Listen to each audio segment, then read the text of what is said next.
Hold on. Yeah, are we live now? This broadcast is live. Hi, and welcome to Is It That Bad? Episode 3, starring the one and only Annie Banks. And of course, yours truly, Catherine Figures. And, we got a Mark right here. Oh, hi, Mark. A BK Randy. Mark. But tonight... and Lisa, that drink was really bad. It was very bad. Yes, Lisa's drink was horrible. Lisa. I would have hit her too. Lisa got hit so hard. Lisa problem. If you're having apple juice with vodka, that's good. It was a weird combination too, because you mixed the apple juice on top of the vodka. No, the vodka was the on vodka top. on top of the apple juice. You know what I'm saying? It was the opposite of how you're supposed to do it. Anyway. Anyhow. All right. Tonight, in honor of the holidays, we have decided to do a holiday-themed episode. So I picked How the Grinch Stole Christmas, starring the one and only delight that he is, Jim Carrey. And the question is it that bad, or is this kind of an over-puffed up film? Everyone knows this as this wonderful classic holiday live-action film. Is it really that good of a film, or is it just a complete piece of shit? So we're going to be discussing that tonight. Did I just lose the cap? Probably. Oh, no, you know what that means. We have to finish the bottle. It's right here. Oh, thank God. Sorry. The cap. Alcohol rules, though. If you lose the cap in this household, you have to finish the bottle. That's a really solid rule to have. And if you spill the alcohol, it's automatically alcohol abuse. Yep. Yes. You get called out on it. That is the definition of alcohol abuse. Mm-hmm. Mm-hmm. All right. Mark, you said that you would be interested in leading tonight's episode. Is that correct? That is true. So, Let's hear it. He's a lot of ideas. So, is the Grinch naked? Because he does. We had a prolonged discussion. Because he does start wearing clothes afterwards. So, is he naked the whole time? Is he naked the entire film? Yeah. Is he exposing himself to a young Cindy Lou? I think that he would be, because we don't see him wearing clothes ever. Like, except for this, the jacket or the outfit. He threw on the jacket, and then he did throw on that kind of mesh robe for a split sec. Yes. He put on a sweater. He wore lederhosen at one point in time. And then when he was in the kid flashbacks, he was wearing a uniform. I will tell you. I think that the Grinch is a proud nudist. It's not canon to this film. Okay. But the 2018 animated remake of this, The Grinch, he's wearing pants and a shirt, a turtleneck, that are the same color as his fur. Why would he do that? So I would think that would be the studio's way of trying to negate the whole nudist question and whether or not he was actually naked. So is he actually naked? I think he might actually be naked, because you see him scratching himself more than once. But then the other thing is he naked like a dog because he's in fur, or is he naked like a bear because he's not technically wearing clothes, but he has fur? That begs the question. But is he naked? See, now I'm looking at pictures of the Benedict Cumberbatch Grinch, right? And there's scenes where he's wearing clothing, and there's scenes where he's not. Mm-hmm. I'm very, you make a good question, Mark, because you see him. That's not the first thing that I came up with, but it's is he? But at the same time, you can't really tell, because it's too. Why is he a villain? Why does Wiki have him down as a villain? First of all, the Grinch is a villain. Let's be honest. He stole Christmas. Is the Grinch an anti-hero? He was sorry about it, though. Is the Grinch an anti-hero? Is the Grinch Robin Hood? Oh, he's definitely not Robin Hood, because he's not giving it to less fortunate who's. Okay. He's just taking it. Just taking it. Is the Grinch anti-Semitic? He's more like. I beg to say so. You think he is? Anti-Semitic? Because if you replace the W in who's with a J. I can see that. Do you think this was Dr. Seuss's like Walt Disney way of God, I hope not. oppression? I'm serious though. Like, I've heard this before. Do you think that this is like a subliminal thing against organized religion? Like Starbucks? Like Starbucks. Oh, Starbucks is against organized religion? No, Starbucks is an organized religion. It is an organized religion. I was like, wait a minute. I know there's the war on Christmas, which doesn't exist because, God forbid, my $10 coffee does not say Merry Christmas on the cup. Oh gosh, I heard about that. But still, what does it say? Happy Holidays or something like that? Oh my God. I kind of do it both ways. Someone greets me with Merry Christmas, I'm going to go, hey man, Merry Christmas. If they go Happy Holidays, I'm going to go Happy Holidays, because you really don't know. I'm going to say And it I right don't now. think it's a religious thing. I think that like it depends on your upbringing, your personal experience with Christmas, as the Grinch has. I think if you said Merry Christmas to the Grinch, it would be on site. Also, like I had oral procedure done, so if I'm slurring, I apologize. You're fine. Just Okay, blame cool. it on the alcohol. It's okay. It's all good. wicked great. Cider. Cider's really good.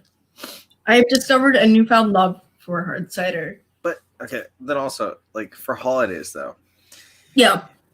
it's a Hallmark holiday. Let's be honest. It was invented. It was This is why invented, we and it was celebrate- only about what? Christmas is This what? is why- Christmas in the States is only like 60, 70 years old. Something like that. But I mean, it came from the Europe thing, right?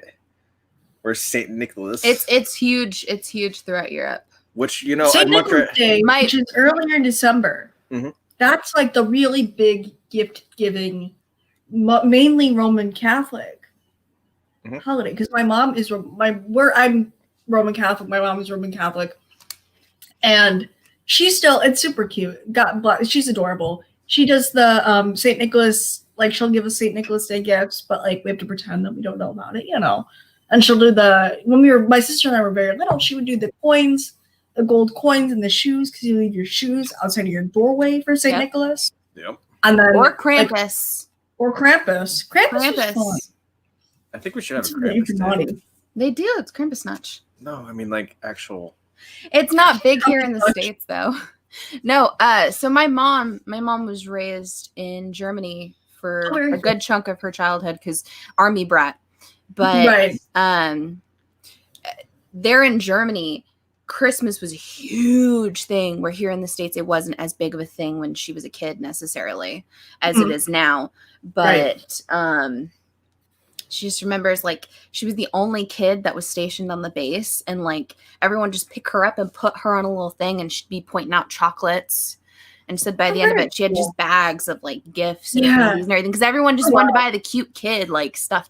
Yeah, She was the only kid there. But like, dude, sounds awesome. Or does but- it like a really cool experience? Cultures that like really indulge in Christmas in non-commercial ways, very, very Scrooge. What is that? What am I thinking of? Oh my God! I know you're to me, A Christmas Story? Christmas, No. not Christmas Story. No, not A Christmas Story. Carol. Christmas Different? Carol. Yeah. Christmas Carol. I'm thinking of the very traditional, very With the spirits and all that. yeah. Like I'm about that. Now I think Christmas is just kind of. I sound like Frank Costanza when I say that Christmas is commercialized. And we celebrate Festivus. I look at it this way. I come from a family, like clearly my mom celebrates Christmas. Half my family's Jewish, so happy Hanukkah, happy Christmas Kwanzaa from Cat Run Figures, because we're good with all the holidays here. But personally, I look at it this way: Christmas. I think of it as a day for my nieces and nephews. I'm not gonna spill it. I look at it as a day for my nieces and nephews. Like I told him, I thought one gift one exchange. I just wanted one kind of sentimental thing, just kind of like oh, hey, I thought about you kind of thing. And I was really proud of the gift that I got for him. I was able to track down a cologne that he used to wear back in high school. It's been discontinued for forever. About a Oh, wow, decade. very cool. So he was really, really excited with that. And that was something that like, hey, this is like, hey, I care about you. But like being able to go and see my nieces and nephew like rip open gifts and just the excitement and all that. And my nephew Kane losing his head over the chicken from Moana and how excited he was over the chicken. That made my day. Honestly, I don't even like that movie, but it really made him happy. And that's great. That's what it's about. Yeah. Thanks, Chris. No, my gift was not sleeping in the box. Oh, mark in the box. Mark in the box. Mark in the box. The box. Yay, yay. Okay. So yes, the Grinch is naked. We're gonna end with that one. He is. Okay, so that is canon. That He's the Grinch naked. Is naked. So does Cindy Lou Who that is our first that makes point. everything That's a little disturbing. It is. With the amount of time he spends with a child, unaccompanied by any other adults. Yeah, and you would really think that someone would. It goes for like the Lorax too, or any furry Dr. Seuss character. Are we talking about furries or furry? Like furry, hairy, like Okay. furry. Yeah. Unless you want to talk about, is the Grinch a furry? Is he? Because Martha May Who was not a furry. No. What I'll tell you right now, Sheldon's mom, I've never seen her like sexed up in any other movie other than this one. But she's hot in this movie. Yeah, she is. I don't know where that came from, but she's hot in this movie. The Grinch, the Jim Carrey Grinch has a lot of sex appeal that is shocking. Yeah. Which I really, it's the eyebrows. Gotta be those eyebrows. No, like overall, I'm watching and I'm like, how the hell did they get away with this? Mm-hmm. I'm like, what? How did they just go over my head as a kid? The Grinch used to scare me. This one used to scare me as a kid. Like I was so scared of him. I don't know what it was. Oh, Chris Barrett, to answer that question, it was very cold outside. I'm not even putting on the screen. Don't you dare. It was very cold outside. No, but like the Grinch. So the Grinch scared you as a child. Did you picture like the Grinch from Mount Crumpet to scare the kids, like that big oversized?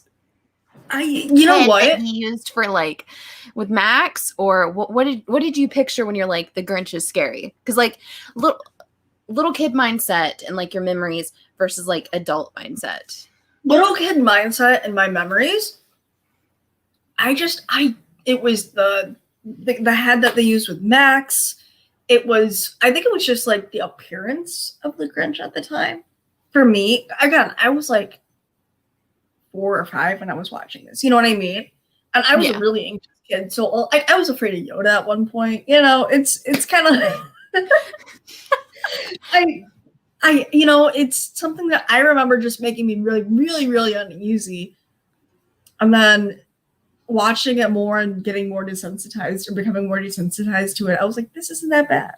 It's not that scary, but I can see, there was something about how I don't know if it was like the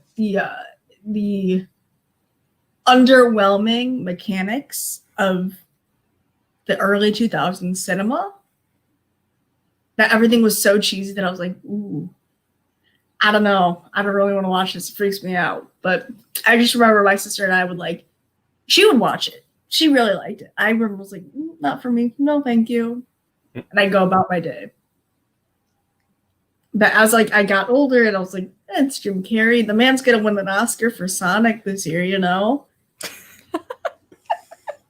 I hope so. He's going to walk. Dude, 2020, if he doesn't win for Sonic, I don't know when he's ever going to win. He was actually really good in Sonic for some reason. Sonic was one of the last professional screenings that I went to. And I remember being like, why is this so kind of like, it got dark at times. Like he was like legitimately trying to kill Sonic the Hedgehog. And I was like, this is a kid's movie. What is happening? I'll tell you, after they changed Sonic's appearance, that design was so much better. Okay, so that's a whole nother discussion in its own right. But the original concept for Sonic, as someone who used to play it like in the 90s, like Sega Genesis style Sonic, it was just like Sega Genesis. No, I used to pay like 25 cents and play it at Pizza Hut. Sega Genesis console, like, dude, that was rough. That first appearance of Sonic, I was like, no, that's not my Sonic, dude. It's not my Sonic. You think did Jim Carrey's Grinch have earlier concept arts or designs that they decided not to go with for his look? I know that he said originally Jim Carrey was considered to take Mike Myers' place in Cat in the Hat, but he declined the role because he said he would never again work with Dr. Seuss's team or whatever studio. The suits. Because the suits and the makeup was so uncomfortable and so grueling to be, go through those hours of makeup every day. So I watched a thing where they were talking about just the contact lenses alone that he wore. So I've worn contact lenses throughout since like the 7th grade, but like, cause a vain teenage girl, I didn't want to wear glasses. I wanted contact lenses. Sure, but he had to wear hard contact lenses that covered the entire eye. Oh no! And that's how they got that yellow. None of that is CGI. None of that is done with computer. All of that is the contact lens in its own. And it had to be a hard shell because they were concerned that it would flip up and you'd see some of the whites of his eyes. Was it like a sclera? There was one point in time where he said they had to take them out because his eye started to bleed. Oh my god. That sounds horrifying. Yeah. As someone who's actually had injuries to their eyes before and like had that issue before, that sounds horrifying to me. God. I understand why he was so upset about all of that. Well, I can see why that would kill any other motivation to work with this studio again moving forward and another live action Dr. Seuss. That just sounds miserable. And I've worn contacts for different cosplay before, but those are soft, which isn't that bad. But you wear these cosmetic, they're not prescription lenses, they're cosmetic lenses. And even keeping them for like 8 hours at a time, they can hurt. 10 hours at a time. Like once I am out of I get out of cosplay and the first thing I do is like take my contacts out. I have to take them out. I cannot. And I'm sure you get it. Oh yeah. Colored contact lenses suck. Colored contact lenses are way worse than your prescription lenses because prescription lenses, they're made to moisten themselves. They're made to work with your eye. You're supposed to wear them for prolonged periods. Colored contact lenses, for the most part, especially the ones we wear for like cosplay and everything, they're typically a bit cheaper than like your prescription ones. I know my prescription ones are crazy expensive compared to the ones that I just wear if I'm going to go to a con. And they dry out really quickly. They do. You feel uncomfortable wearing them. They shift over your pupils. They shift. They feel uncomfortable. Have you ever had it where they fold up underneath your eyelid? I've had that happen before, and it was horrible. It was horrible. The ones I wore. You know what? Yes, I have. For my Starfire one, it was horrible. Yeah. Yes. Oh my god. Yeah. That's my biggest fear. My biggest fear is that I lose a contact in my eye, especially one of those colored contacts, or like I forget to take them. Like if I'm like, you know how it goes at those cons. Oh yes. You're either drinking all day and you pass out, or you're just so tired that you go back to your room at like 5 a.m. You fall asleep and you forgot that you have them in. My number one fear is like it's like stuck in my eye. I mean, of course I wear them because I feel stupid and running around. But you know what? Jim Carrey is absolutely right. If you ever get them stuck in your eye, what you do is you pull up, and I've had them stuck in my eye before. I've had both prescription and the color done stuck in my eye before. Yeah. You lift up your lid, and this is going to sound really crazy, but you take eye drops and you just shoot it. You just shoot all the eye drops possible just to flush out your eye. And that is the only way you can force it out yourself. I've had it before. I wore hard lenses one time in my entire life of wearing contact lenses. I will never do it again. And bravo to Jim Carrey for doing hard lenses the entire time. I did it one time, and I will never do it again because I did get it stuck in the corner and it scratched my eye. No. And it was not fun. It was not fun. Those they can have sharp corners if they're not done properly. And you can where if the soft lenses, you pinch them and you accidentally cut them, it won't necessarily cut your eye. No, they'll rip. Yeah. Hard lenses, on the other hand, they'll form like a little like rough edge and it'll cut your eye. Ooh, I don't like that. It's not fun. Hard contact lenses, are they that bad? Yes, they are that bad. Okay, I've never had contacts or anything stuck in my eye like that, but I have had gnats stuck in my eye. That's Alaska issues. Okay. Yes. Okay. Those bugs. So yeah, Alaska issues. So the place I was at, just to give you a quick reference, it's 1 person to every million bugs. Mm-hmm. So we went through a whole waft of them, or a flock. I don't even know how it is. You say it. There was a lot of them. They ended up in my eyeballs. Ooh. It took me like a day or 2 to get them out. No. Okay. So eyeball. I mean, contact lenses. I can only imagine. Nope. Okay. Mark, where did you want to go from here? Grinch.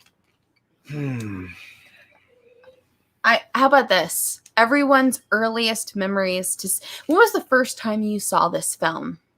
The first time because I saw this I feel like a lot of this movie and a lot of the love that comes from it is everyone's like first memories of this film. I remember watching it in my childhood home when I was this was when I went back after being freaked out about it when I was maybe kindergarten, first grade, so fairly still young, and really watching it through the entirety of it and having a greater appreciation for this story being told and this timeless classic being reimagined once again. I remember my sister was there, we watched it together, and then like my folks were there. It was around this time of year, maybe a week or so. You know how ABC or whatever their new channel is does the 24 hours of Christmas. Oh yeah, ABC Family or Freeform or whatever it is now. Freeform does their 12 Days of Christmas. They do their 12 Days of Harry Potter, and they do their 12 Days of Christmas. And we were coming right after the 12 Days of Harry Potter into the Grinch and like into their Home Alones, their Home Alone 2s, their Christmas stories, their Elves, their Lampoon's Vacation. So that was we did that series, that mix of both older and newer Christmas movies at the time. And I remember watching Grinch and remember really, really enjoying it and realizing how fun it was.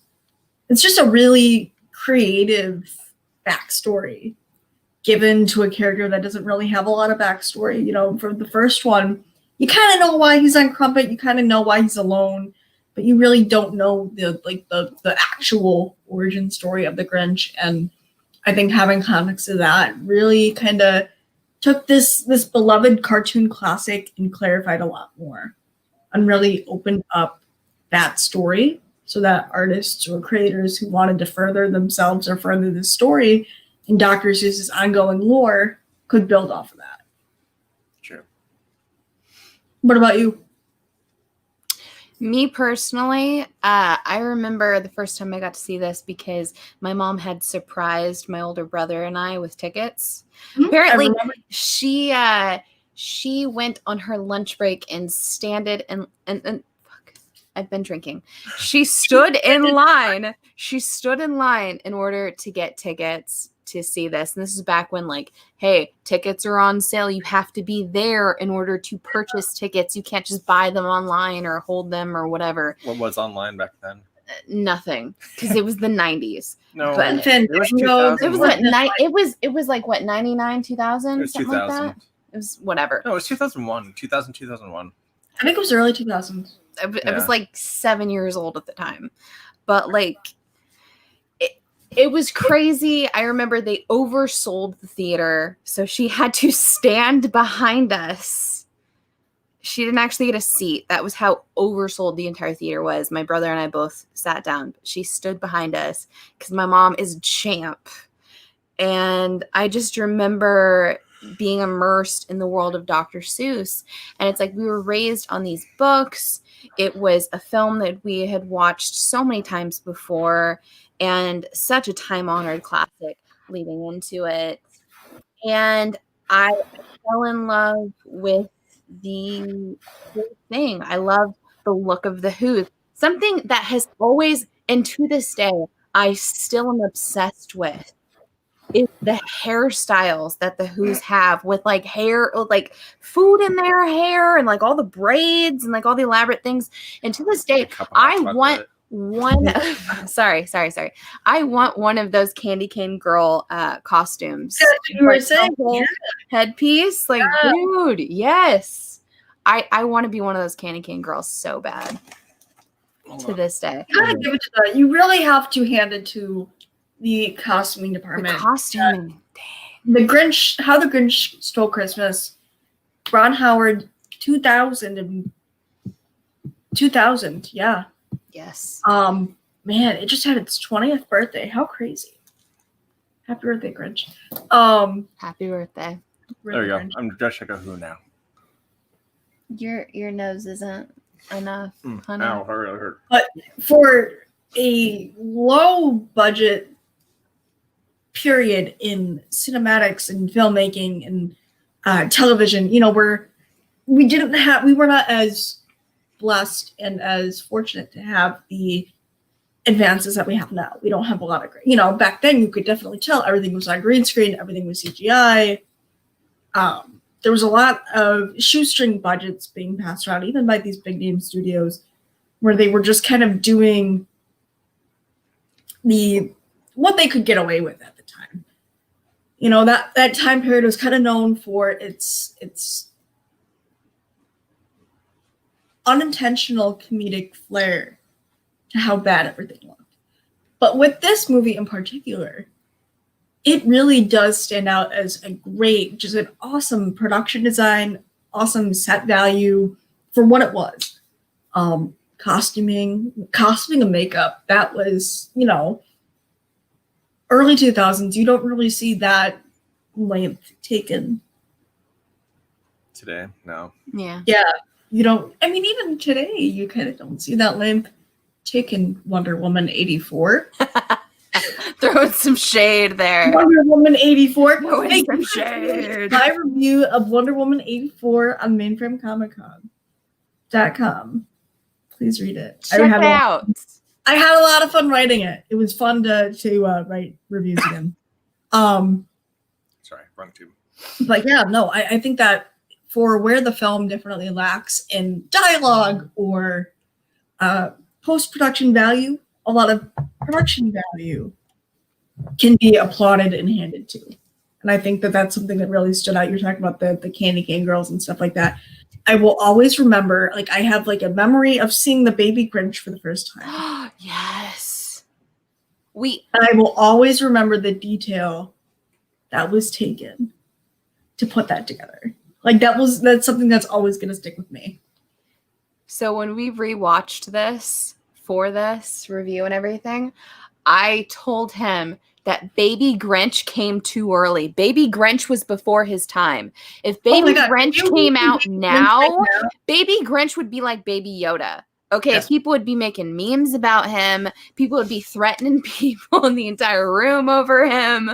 People would threaten the Grinch himself. Yes. Yeah. Baby Grinch is so fantastic. Yes. I think that it kind of hurts my feelings that they really didn't go farther with the baby Grinch. No, they didn't. Missed opportunity.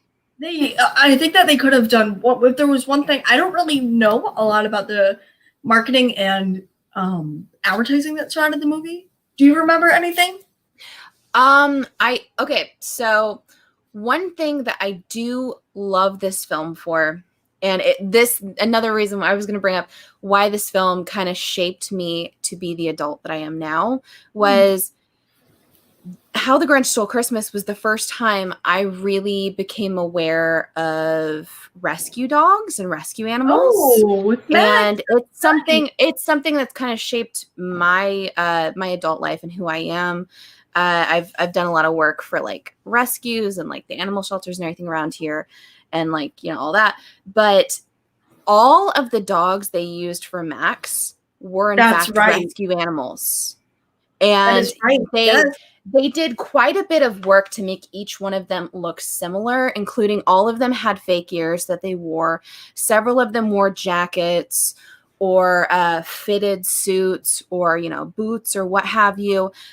Just the care that they used for these animals. And I had never known what it meant for a rescue animal or like, you know, anything of that leading into this. But I definitely became aware of that after this film. And I definitely have to pay a lot of respect to this film because of that. And I got a household of rescues, so, you know. Oh yeah, that's such a clearly this film definitely. There you go. See, it definitely influenced him.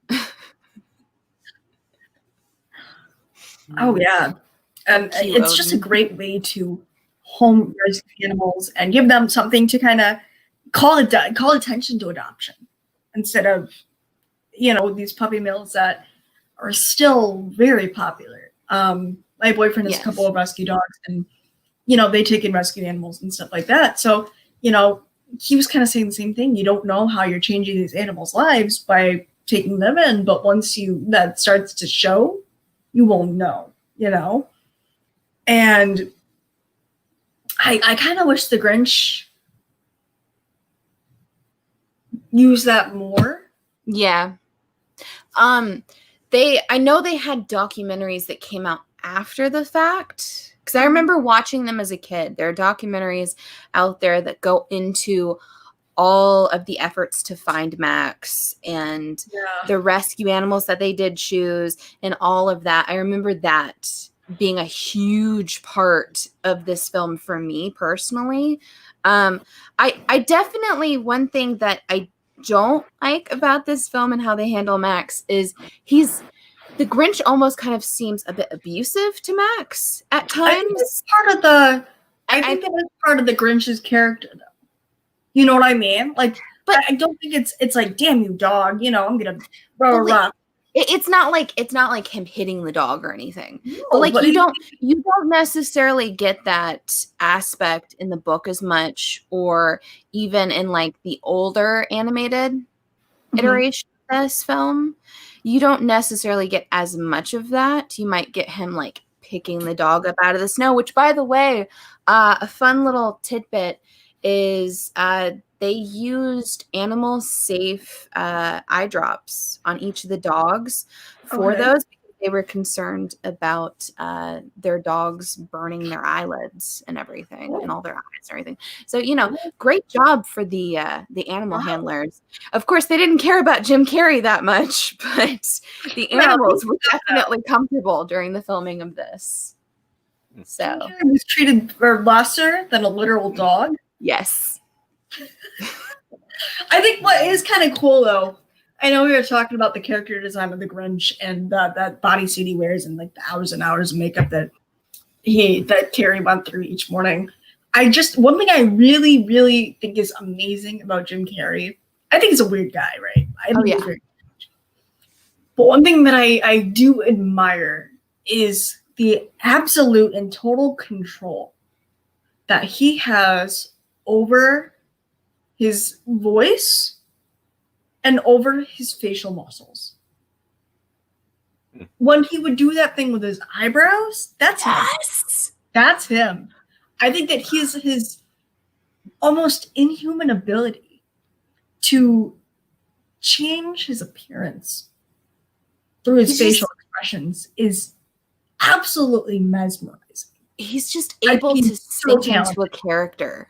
I think he and Johnny Depp, Johnny Depp, and Gary Oldman are the three holy trinity of sinking into a character like that. I am amazed by Carrey's ability to... We might disagree on that one, but Jim Carrey, able to just become a character. Oh my God, it's amazing. Wait. Who's your trinity? I don't think Johnny Depp would be in that, because I think Johnny Depp plays the same character in every role he's in. I love him. I love him. Don't get me wrong. But abusing the children is wrong. I fully believe that Johnny Depp is the same character in every single movie that he's in. A drunk pirate? Yes. Why is all the rum gone? Why is all the rum gone? I want it to be like on my headstone. If you had to choose a quote, why is all the rum gone? I want it to be why is all the rum gone? It's not going to say by Johnny Depp. It's going to say by Captain Jack Sparrow. Oh yeah. Because Yeah.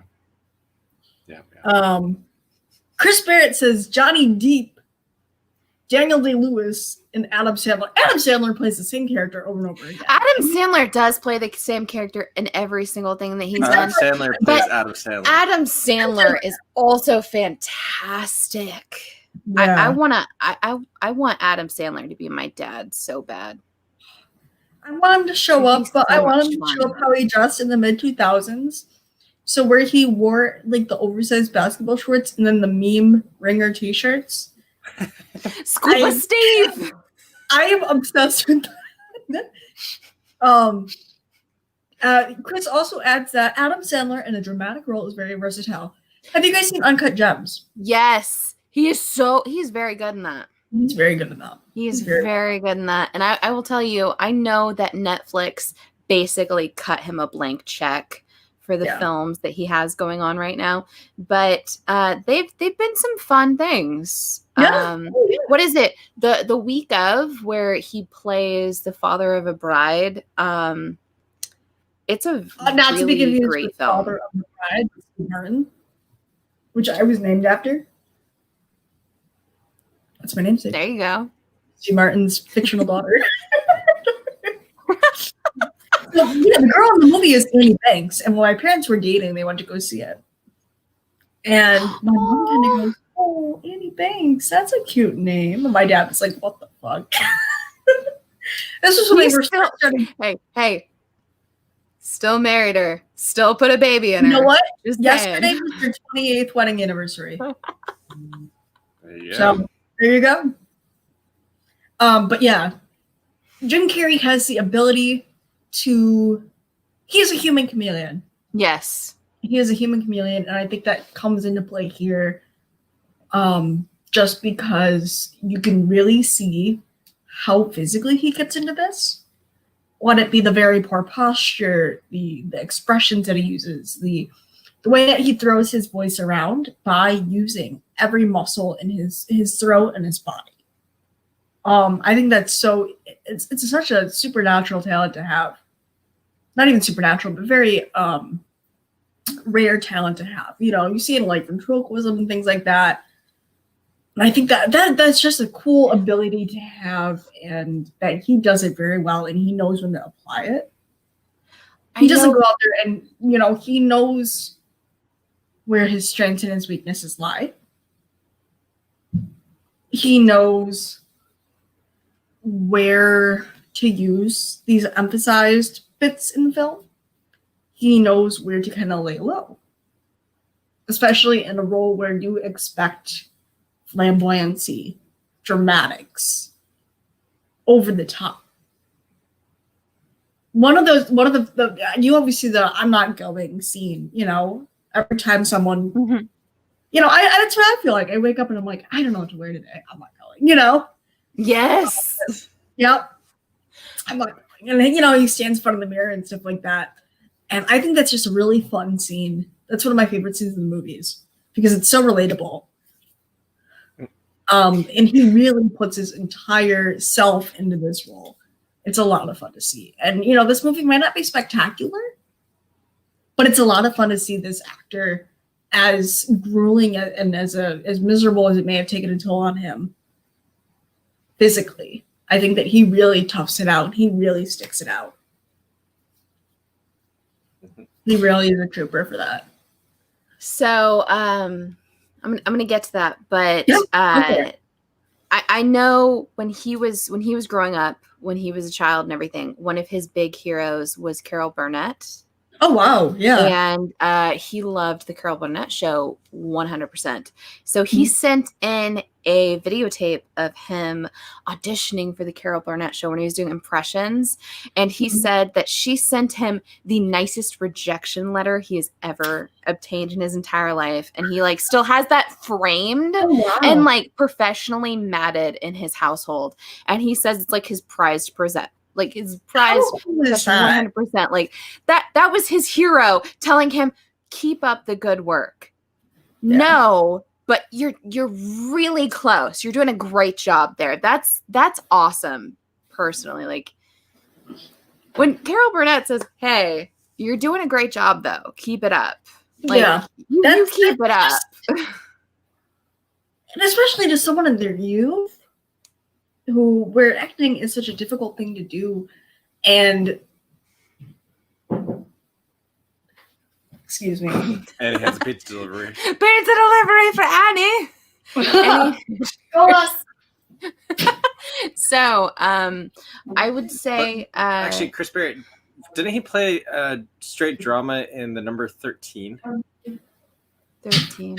It's some horror movie. You gotta jog my memory there. Didn't he play in a horror movie or something like that? I don't know. You have to find it. I remember walking, Mindy. Google it. Anywho, I don't know where your phone is. You should know the answers to all my questions. My phone's somewhere. Any Hoosiers. I know you said of course we can all agree with the whole I can't figure out what I'm wearing, so I'm not going. Yeah. Me personally, I love the scene where it gets to his answering machine. And he's like, oh, no messages. Yes, yeah. And he's like, if you utter one syllable, I'll hunt you down and get you like a catfish.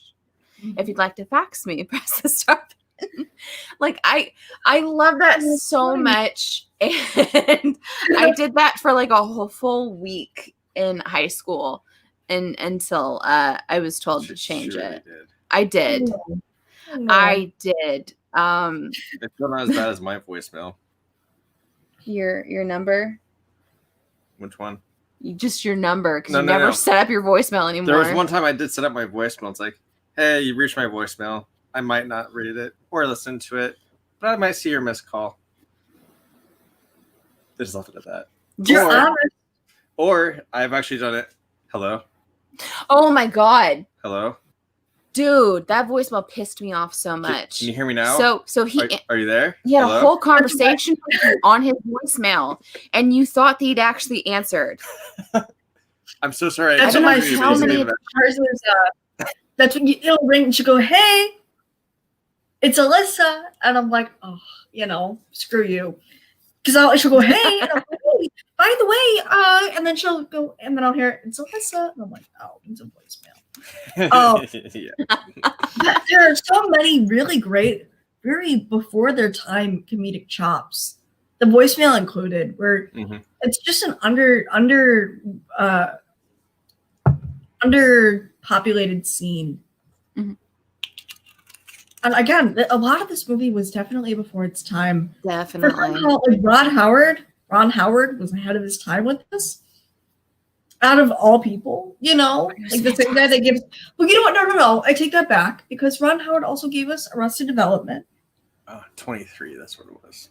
The banana stand. There's always money in the banana stand. In the banana stand.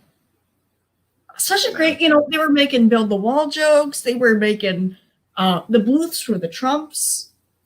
you know, and it was just a really, really, you had like Mark Zuckerberg, Facebook, you had Cinco de Cuatro, you had Anyang, you had all these really, really great ongoing gags. And I just think that they flew so lowly under the radar that it was, if you put it out today, I think Arrested Development would be so much more popular. I think it would be Parks and Rec popular. I think it would be New Girl popular. I think it would be Office popular. Yeah, probably. I think the timing was extremely off. It's a very, very clever show. It's one of my favorite sitcoms. But it was early 2000s. It was 2005, right? Early 2000s is such a weird time. It really is. It was a very culturally conflicted, very culturally confused. I remember dial-up. I love that. Mark. Thank you, Mark. Thank you. Thank you. Mark. Early Oh, 2000s. Thank you, Mark. It's like he did nothing in. I remember the internet. So I think that also goes for Carrie's significant hot streak, where a lot of his biggest hits, besides like Saturday Night Live, were in the early to mid 2000s, if not before that. That was his prime, and now, you know, he's come back to Saturday Night Live and he's doing the whole Joe Biden thing, and it doesn't feel very authentic to his performance. It doesn't, you know, he's ending up doing impressions of himself as Joe Biden instead of actually taking on like an Alec Baldwin or a Will Ferrell, George Bush, which I think that would have to be my one Jim Carrey instance where I was disappointed in his performance. I think that's something that let me down significantly, especially in such a long year. That's been a long year. And I was kind of looking forward to that. I'm like, oh my God, this is gonna be great, you know? And I think that was one time where I was like, okay, that's Jim Carrey. He's Jim there. Carrey. He's there. He's Jim Carrey. He's Jim Carrey. But yeah. Yeah, that was, I think his prime was the mid 80s to the mid 2000s, or the mid 90s to the mid 2000s. Yes. From that 10-year, 15-year span where he could get away with it, gimmicky performances. Definitely his Ace Ventura mask, Grinch timeline. All of that is definitely core Jim Carrey. Yes, that's where he was really milking it. That's when he's really hardcore Jim Carrey. Truman Show was excellent. Yes. Truman Show was a fantastic movie. I think that is one that could be applauded for. I think that was definitely before its time. It was definitely before its time as well. 100% before its time. Because then after that, for the Truman Show, if you think about it, they reused it for the Hunger Games. What about the Hunger Games? What? The Truman Show, since it's all in the dome. They just updated the Truman Show and they threw it into the and Hunger just Games. Made people kill each other. Yeah. There you go. I'm just messing with you.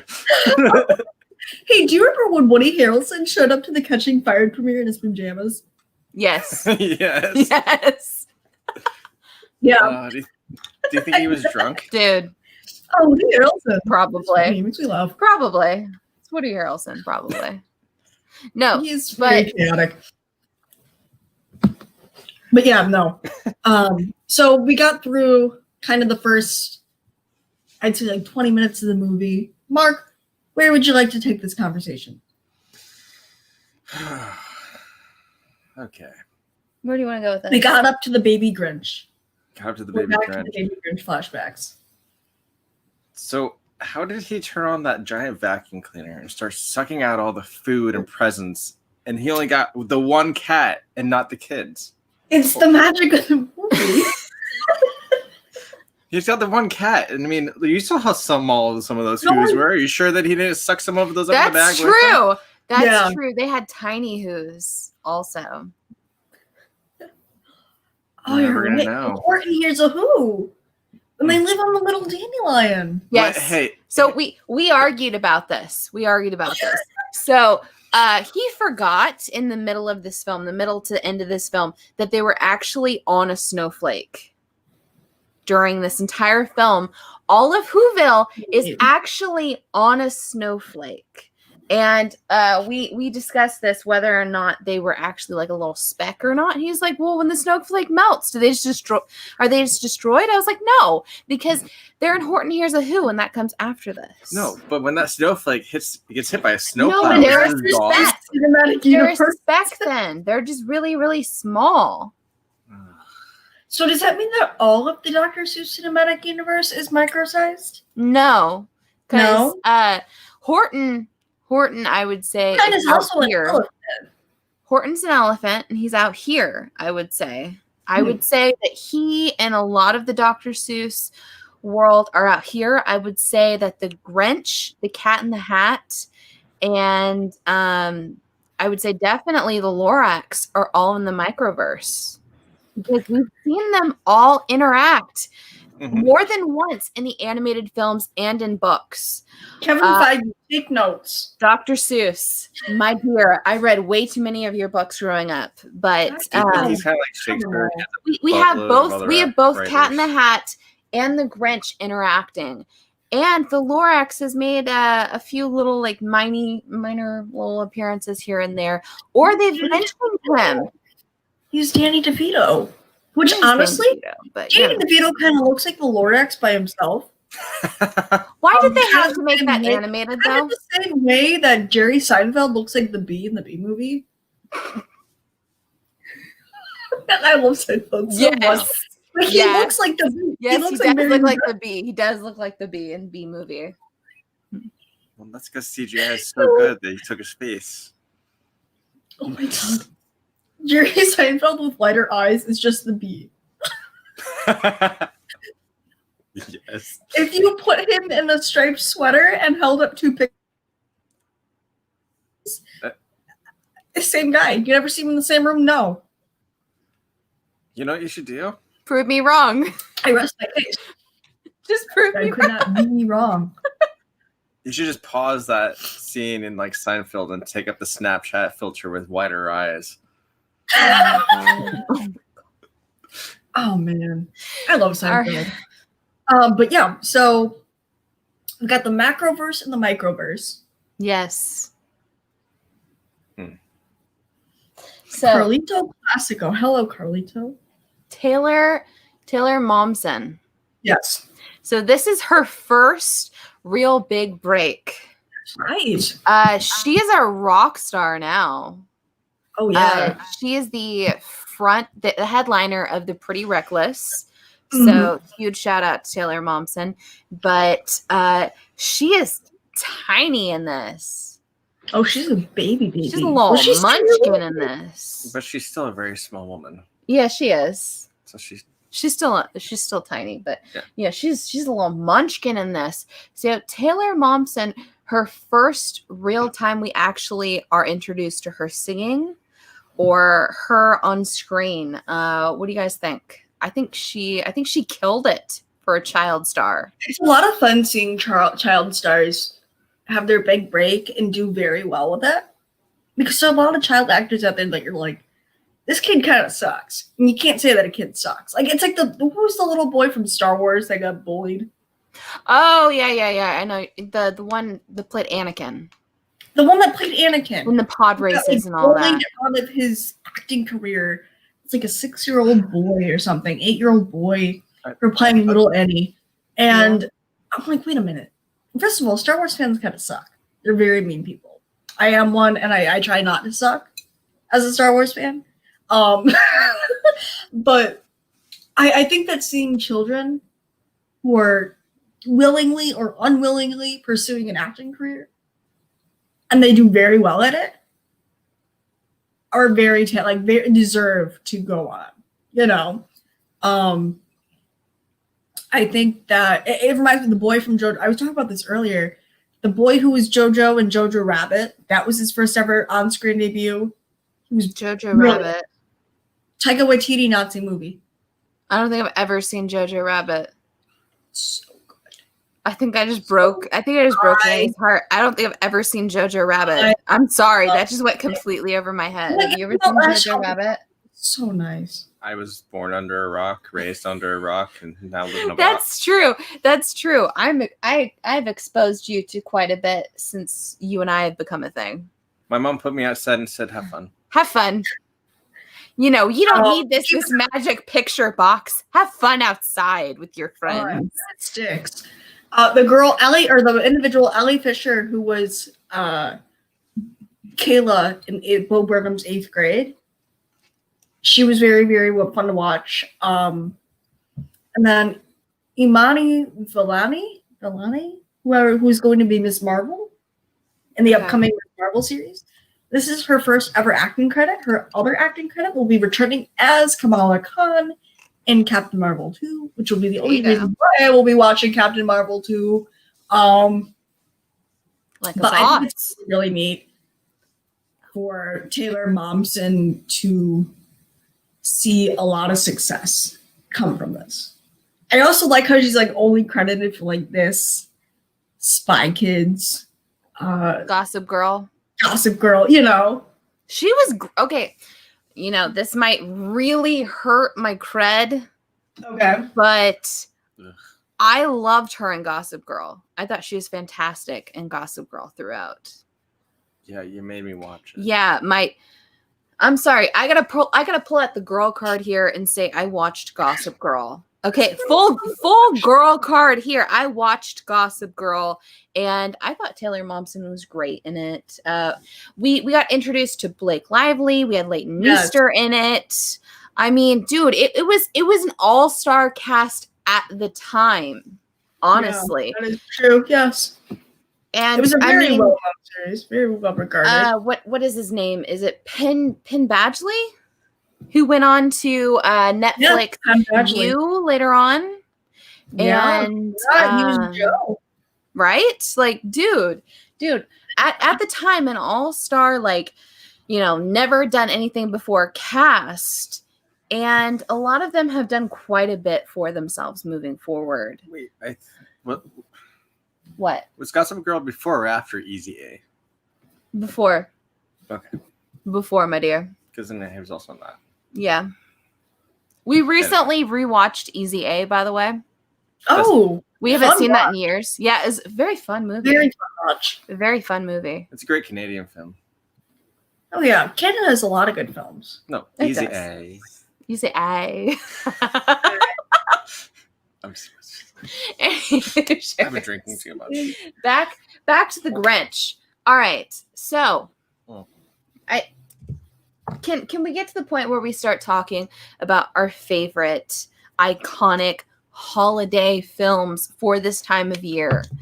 Out of our top 10 films, does this movie make the list? Out of your top 10, it doesn't have to be at the top, but does it make the list out of your top 10? Because I think that is definitely necessarily the sounding point too. Is it that bad of a film, or is it like our starring holiday film? Because you got to be in a certain mood to watch The Grinch, especially How the Grinch Stole Christmas.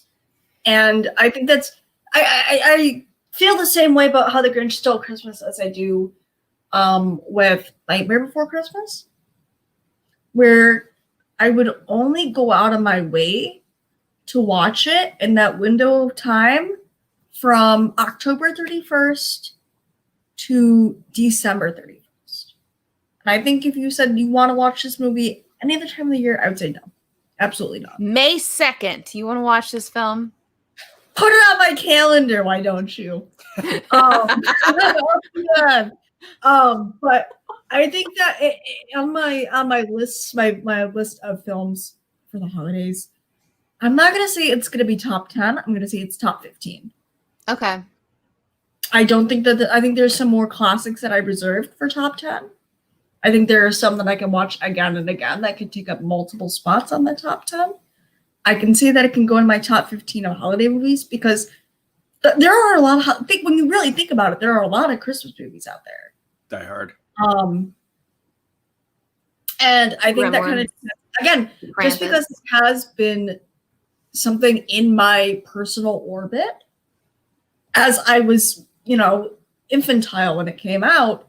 However, it's been always existing.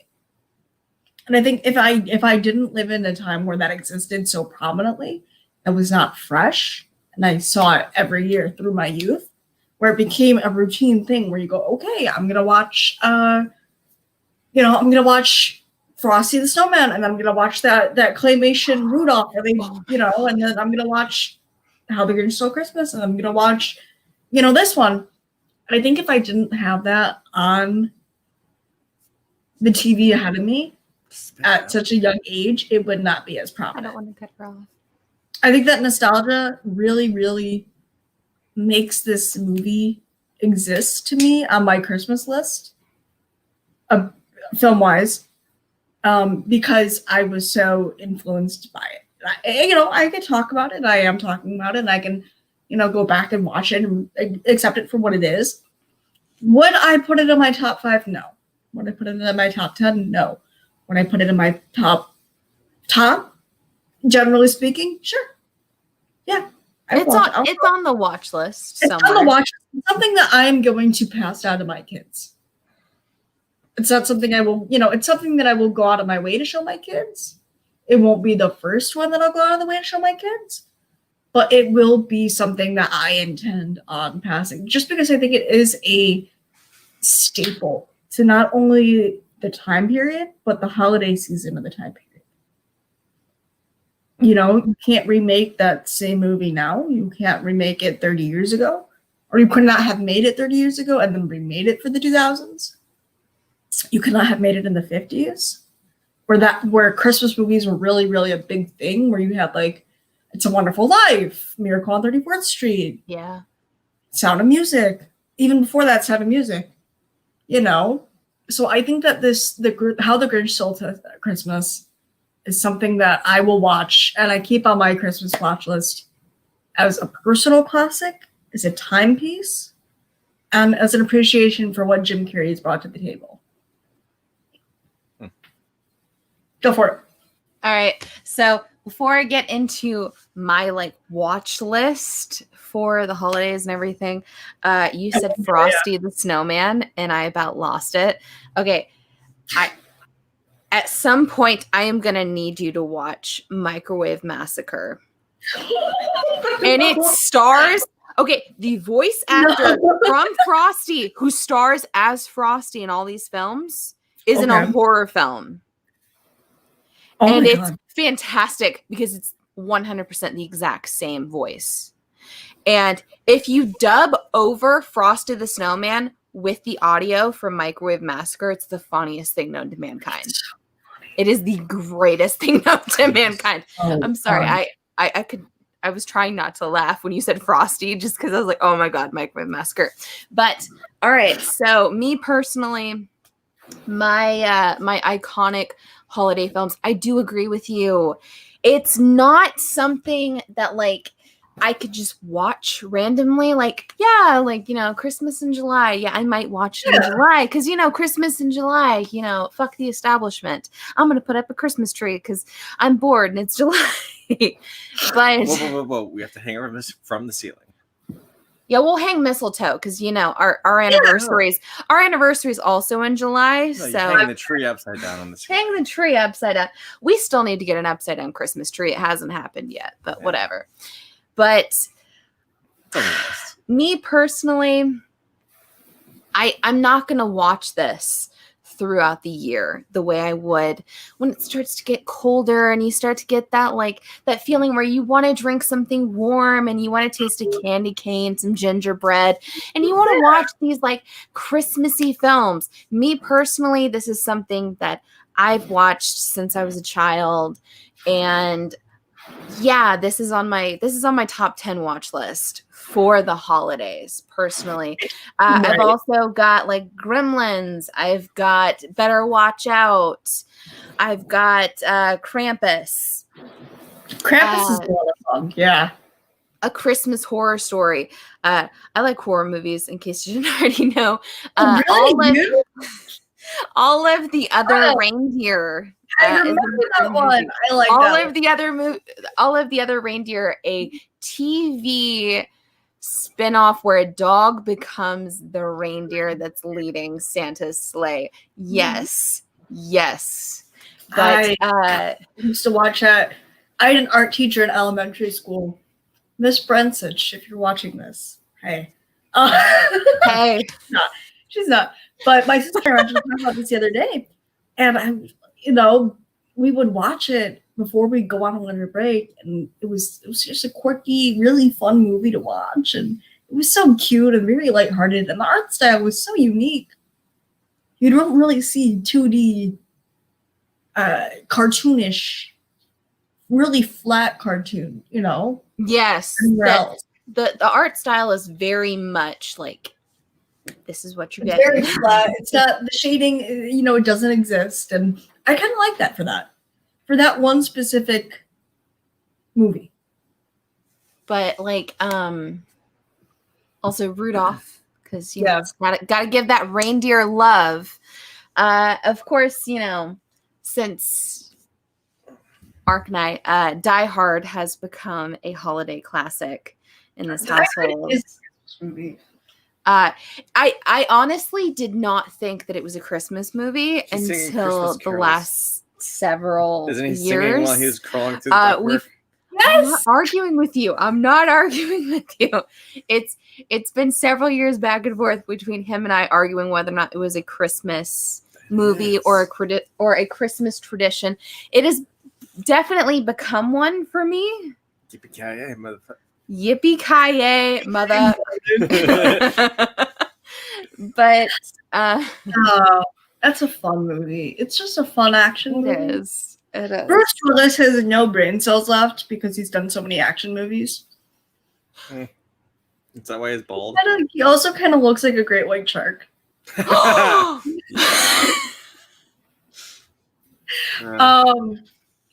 feel the same way about Jason Statham and Vin Diesel.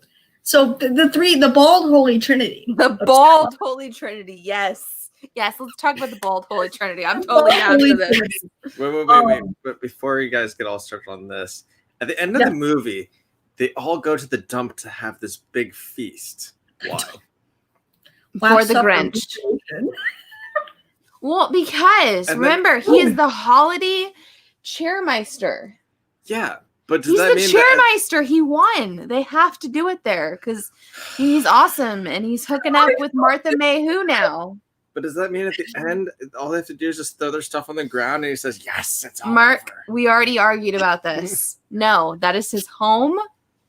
They're not going to trash his home on purpose. However, I will tell you, we also his home is a trash. It is the pit. It is the dump. We also argued about the glass that he eats in this film. And I can tell you as a theater nerd, I have eaten breakaway glass before. It's sugar glass. It's just sugar. It's sugar. It's just basic sugar. It's just a thin layer of sugar that when you break it, it's fine. Yeah.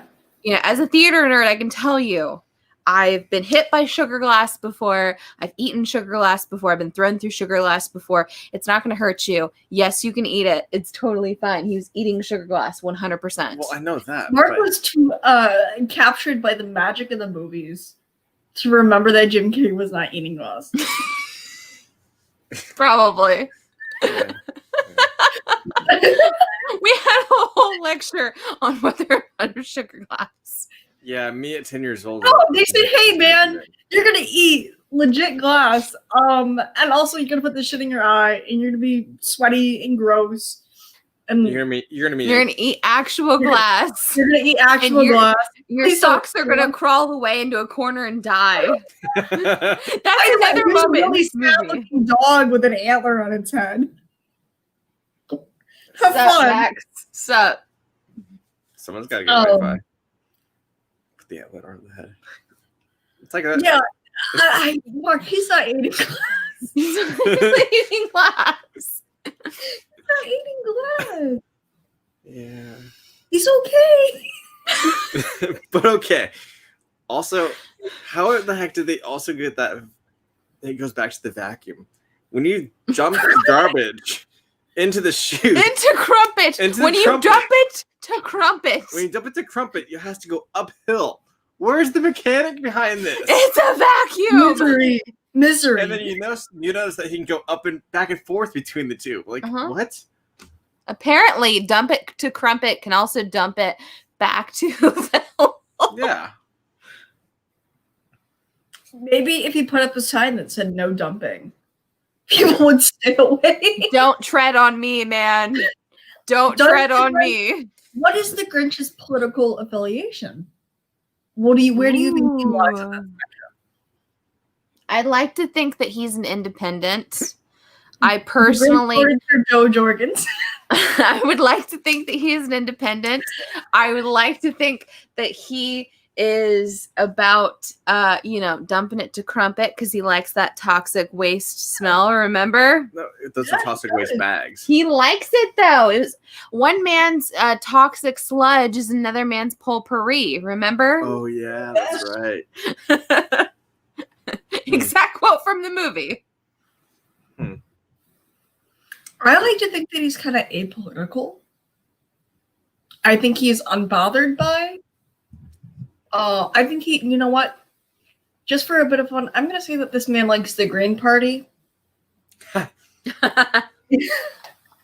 Because he's green. I was about to say no pun intended, right? No pun intended. Okay. But I think that I think the Grinch is someone that goes to the polls and writes in his own name. Yeah, it's better than Mickey Mouse. Better than Mickey Mouse. He's the original. He's the original trash man. So is another question. Is Grinch related to Oscar the Grouch from Sesame Street? Ooh. Because they both love trash. Oh. Grinch lives in the dump. Oscar the Grouch lives in a trash can. They kind of are they somewhat related because they both have the same green fur, with the exception of the first season of Sesame Street where Oscar was actually orange. But we're gonna just kind of ignore that the way everyone does for some reason. But Chris Merritt, yes, the Grinch. The Grinch is Oscar's uncle. At one point in time. He was originally orange. Let me take a look. However, they've both got those very prominent eyebrows. Oh my goodness, you're right. Yeah, don't prominent eyebrows. Are the Grinch and Oscar the Grouch related? Because Grinch and Grouch, very close names there. Could Grinch be the original surname? And it got switched to Grouch when he moved to this country? Do you think that in order to be accepted by Sesame Street, that the Grinch, that Oscar the Grinch?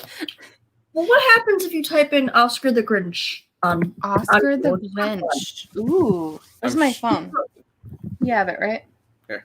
Oscar the Grinch. Let's type in Oscar the Grinch on Google, and we shall see. So both How the Grinch Stole Christmas and Oscar the Grouch pop up.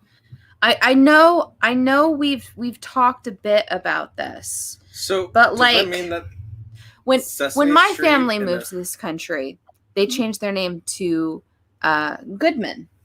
Because it was a more acceptable name. What was it originally? Some kind of Jewish something or other. That's very specific. I love it. Really?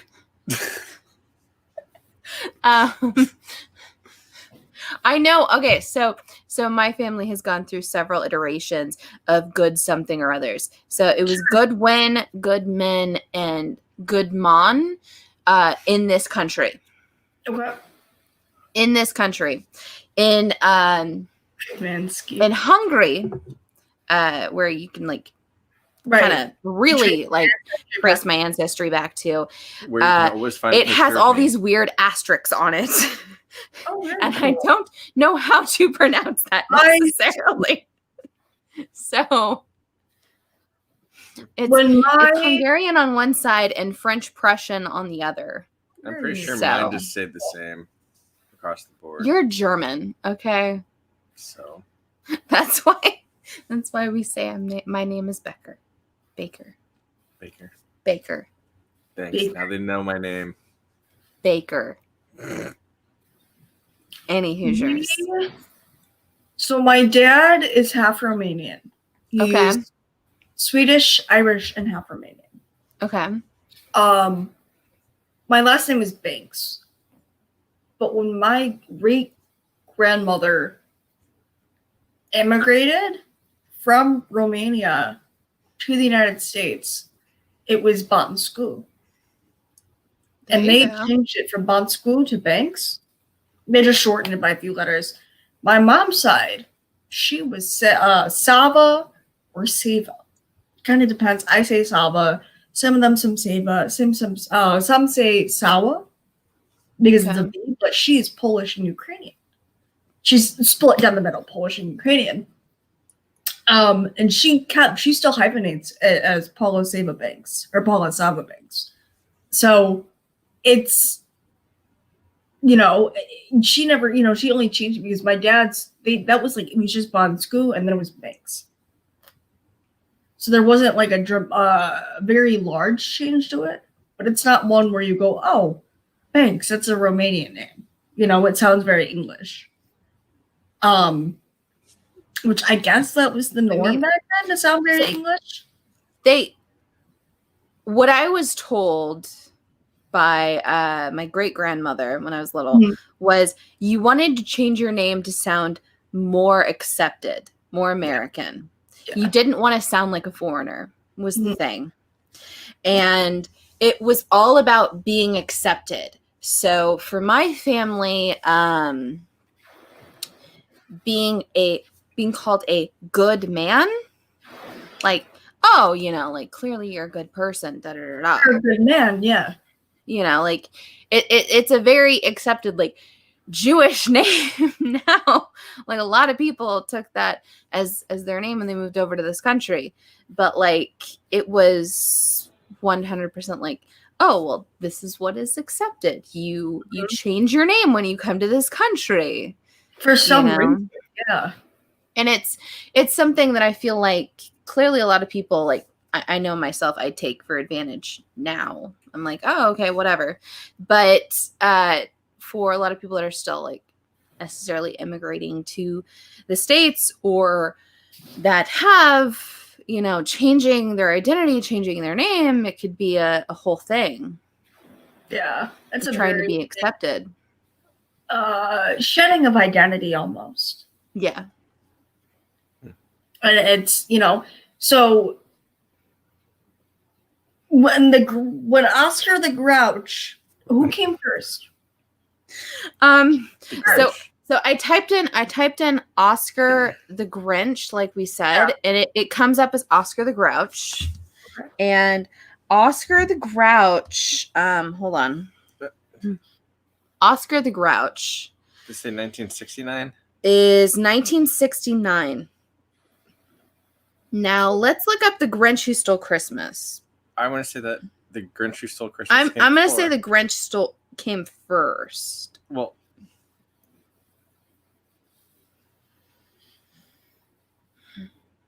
all right, the Grinch Who Stole Christmas is 1957, so the Grinch is first. The Grinch is first. The Grinch is first. I do think there is sort of kinship between the two, though. There's definitely something there. They're very similar in nature. I would say that the Grinch is pretty grouchy. He's a grouchy guy. Definitely. He's very negative. I would say Grouch and Grinch could kind of be held to the same regard. If you're a Grinch, you're a Grouch. And people could say if you're grouchy, it depends on the time of year, but you could be a Grinch. You could be Grinchy. You could be grouchy on Christmas and be like, oh man, you're a Grouch, you're a Grinch. The two are pretty synonymous. Where do you think that lineage follows? Do you think it's a fathership? Do you think it's an uncleship? Do you think it's a cousinship? Well, saying that the wind blew in a weird way that night, it could be an uncle. They could be brothers for all we know, because we never actually found out who the Grinch's real parents are in this. Right. Or in any of the other iterations, because in the remake, he's an orphan. So in the Benedict Cumberbatch remake of this, he's just an orphan. They're in Whoville, which, that's really sad in its own right. But I mean, backstory in any of these iterations. Could the Grinch be Oscar the Grouch's long lost brother or uncle or what have you? Could that be why Oscar's really that grouchy, because he misses his long lost brother that was lost somewhere, and his parents always had some sort of chip on their shoulders, and they were really butthurt of the fact that they lost their first child? I think so. I think that we I think we unearthed a decades long. This is the Da Vinci Code. We have cracked it. My goodness. I do think that there is some Mark. sort of there's a connection there. There could be. I'm going to write my college senior capstone on this exact moment. Yes. I am going to turn in a 30-page paper. I'm going to be started on this paper. Don't get me started on those papers. I do think, wait a minute. What's that one green baseball mascot? Who is that? Could he be thrown in this mix too? Green baseball mascot. What's his name? I don't know who that is. I don't know who you're referring to, but I'm just gonna Google green baseball mascot and see what pops up. All right, hold on. I'm gonna say the Phillies one. Philly Fanatic. Could Philly Fanatic be Philly Fanatic? It is Philly Fanatic. Dang! Do you think that Philly Fanatic? Yes. I was gonna say Gritty, and then I was like, no, Gritty is orange. But mentally, for some reason, Philly Fanatic could work his way into this. He could. Trade. He's got the same body type as the Grinch. Yes. 100% the exact same body type as the Grinch. And he's got those glowing red eyes like the Grinch. Yeah. I'm going to say it. Philly Fanatic, Is he the naked? Grinch. He's wearing a t-shirt. And Oscar the Grouch are all related. But he's just wearing a t-shirt. Okay, but he's wearing a t-shirt. If I go to Walmart like that, they're going to kick me out. They are going to kick you out. For just a t-shirt and shoes? Okay, you got its and bits, though. They don't have its and bits. No. Which is kind of a shame.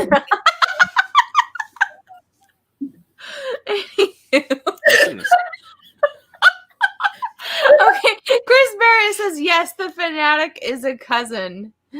Oh, gosh. Okay. I'm just so glad for unearthing this family tree. Okay, we're going to build this family tree up 100%. We're going to find a way. Okay, We're going to find all the green mascots and all the green characters. All the green puppets imaginable. Well, then, doesn't that bring Yoda into the mix? No. Wait. No. No, because Yoda's not furry. We don't know what species. Yoda's not furry. We don't know what species he is. He's some sort of tridactyl species. But they have multiple digits. Yeah. They all have digits, though, Matt. Come on, Ben. Did you just call me? I would say that Nightcrawler from X-Men is more closely related to Yoda. True. Yeah. I could see that. You see it in the features. You see it with the tri-digits, the ears, the intricacy of the skin. But also, do you believe in Mystique and Magneto being his parents? I think it's who was the because in Evolution, those are his parents. In Evolution, those are his parents. And in the live action, like the original iteration or whatever, like X2 and all that bullshit. Oh my god. You meet them, and You're gonna Mystique is very excited to see him and wants to bring him along. Wait. Chris Barrett just said, are Gonzo and Grover related? Yes. Yes. Okay. Totally. So Magneto and Mystique. Yes. I think that's his mom. Mm. Yes, they may have tried to retcon it now, but I'm telling you right now, in the original X1 to X3, that's his mother. And in X-Men Evolution, the animated series that came out in like the mid 2000s, that is his mother, because they actually talk about this in the mid 2000s. That's his mother. I'm sorry, but Magneto and Mystique, they made a baby, and his name it's Mystique and Nightcrawler. For Nightcrawler. That's their baby. Because Magneto wanted to test super into Professor X, and you can't tell me wrong. You're gonna tell me that two straight men, two heterosexual men, were playing chess together? Why not? And they both screwed the same mutant. The same female mutants. So yes. it's I'm calling it now. They both screwed Mystique. Calling it now. I have a question for you. Okay. So Professor Professor X is paralyzed, right? Yeah. Does his dick work? Probably not, but his hands are totally fine. But then wait. That just broke her. His hands are totally fine. Oh my god. They're fine. His dick is broke, but his hands are fine. Just because he can't walk doesn't mean he can't. Hey. He may not be able to necessarily get that same feeling, but he can still get... You're wrong. What the fuck are we talking about now? We're talking about blue people getting it on, okay? He can do this. It's fine.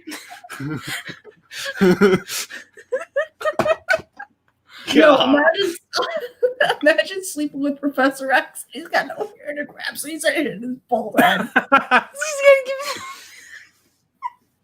he's just smacking his fucking cerebro.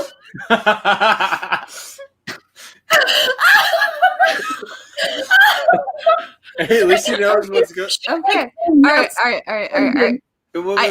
I can tell you from experience. I can tell you from experience from the amount of times that this individual has shaved his head. You just kind of grab onto the neck and keep going. Yeah, there you go. Thanks.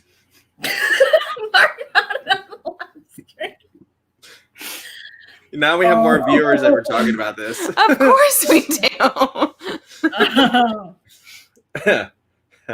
Yeah, thanks. Oh my gosh. So, because he can read minds, then he knows he's doing a good job, though, right? Yeah.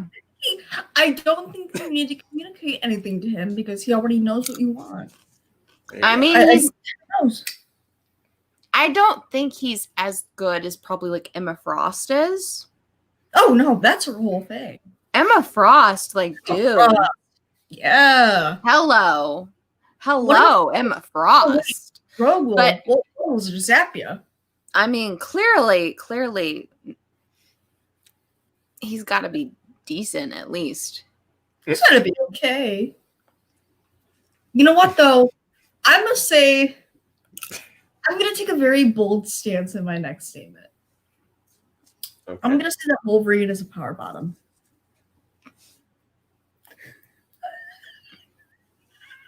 Wow. Well, like, he's a short guy, right? He's so short. Okay. All right, so he's very short and he's very angry. What's he gonna do with all that pent up rage? He's like 2 feet tall, my guy. So I'm not gonna lie.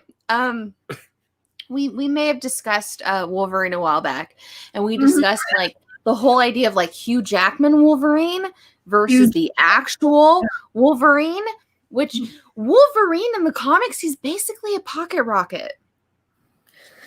So, actually, Chris Barrett. He's a little pocket rocket. Chris Barrett, it's really funny that you say that because Danny DeVito was almost cast as Wolverine. DeVito almost was Wolverine. He was almost Wolverine. Isn't he like 5 something? No, seriously. Guys. When they originally were going through casting X-Men years in advance before all this bullshit and everything. Holy shit. We're going to have Danny DeVito as Wolverine. Danny blades DeVito and everything. Is an inch taller than I am.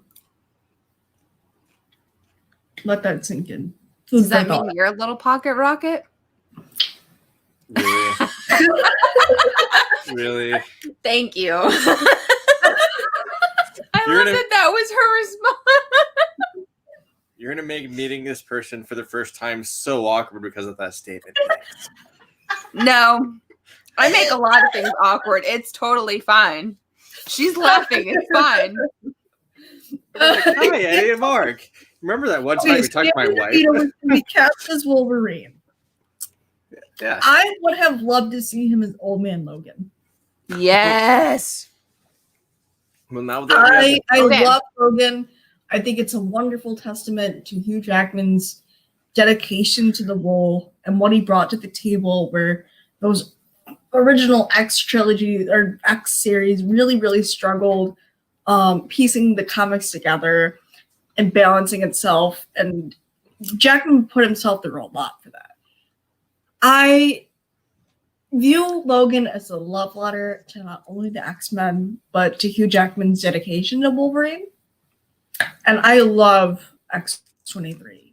Daphne Keane as X-23 is impeccable. She's amazing. However, I would like to see Danny DeVito going on this long-winded road trip with a little girl that doesn't speak English and Professor X. I think that'd be fun. But I want him in the style of Frank Reynolds because it's basically Wolverine. All right. Picture It's Always Sunny in Philadelphia. Oh, no. And then just put blades in his hands. Don't even give him like the classic Wolverine claws. Just put blades in between each finger. Just like steak knives. Just give him steak knives. Just give him steak knives. And then just send him out on people. I'm totally fine with that. I think a better performance. I think if you just said Danny DeVito with 6 steak knives through the streets of Philly, where the unofficial statement of Philly is "fuck around and find out." I think that we would. You just send a camera crew after him. Yes, just send him loose. Just wind him up and send him loose. Film a gorilla style. Just 100%. My seal of approval. Wind him up and send him loose. I really like Danny DeVito. I think he's like one of those really genuinely very good celebrities. Like he and Guy Fieri. You know, like he's one of those really good people. I think the cast of It's Always Sunny makes the show work because I think they're all just really genuinely good people from what I know of. And having the ability to be completely opposite of yourself and so awful must be a lot of fun. Yeah. I think that DeVito, even in like Twins with Arnold Schwarzenegger or Throw Mama from the Train or anything else like that, he was Penguin. I would have loved to see him. I would like to see Danny DeVito return as the Penguin or Matt Reeves, the Batman 2021 or 2022 instead of Colin Farrell. Yeah. Personally, I think I like Colin Farrell. I think he's a talented actor. I think he's, he works with my mom's good friend. He runs a charity. He has a disabled daughter. My mom is a developmental therapist. So she works from infantile to 3-year-old disabled children for early intervention. one of her clients or her ex-clients, the mom works with Colin Farrell to put on a charity gala every year for Angelman syndrome, which his daughter has. I think, and that he has my utmost respect. However, I think that if you managed to bring back Danny DeVito bring back him in the same costuming as he did for Batman in the 90s, bring that back, the legitimately tuxedo penguin, the Emperor Penguin look that resembled the actual bird. I would love to see that back in action. I would like to see him refulfill a dramatic role. I will sign on to that, but I want one thing. Yes. I want Michelle Pfeiffer as Catwoman again. Yes. Dude, I'm going to tell you right now, I don't care. I don't care what happens. Michelle Pfeiffer is my Catwoman. Michelle Pfeiffer. Are we finished with the Grinch? Yeah. Yeah, I think we're finished with the Grinch. Is it that bad? Any final thoughts to the Grinch? So, just like humans had Neanderthal and Homo sapien, are you sure that Yoda and the Grinch and the Grouch are not the same? Are you sure that we're not like Grinch, Grouch, Yoda? Is that what you're saying? Yeah. Or the other way around. So you're thinking? Do you think that there's a developmental phase? Yeah. And different. Is that where they learn about the Force? Maybe. Is the Grinch Force sensitive? Well, yes, because he can go up to the trumpet and down to the Whoville. To trumpet. Whatever. he can dump it to trumpet, and he can jump down to Whoville. Everyone. No physics involved. Jim Carrey is a Force user. Jim Carrey's a Jedi. Is Jim Carrey a Jedi? That Grinch and How the Grinch Stole Christmas is a Sith. I'm going to say he's a Sith. He's a Sith. Sith Lord. Yeah. I'm going to say he's a Sith. He's not a Jedi. He's a Sith. Yeah. Well, he definitely doesn't like Christmas. We know that much. Wife Day.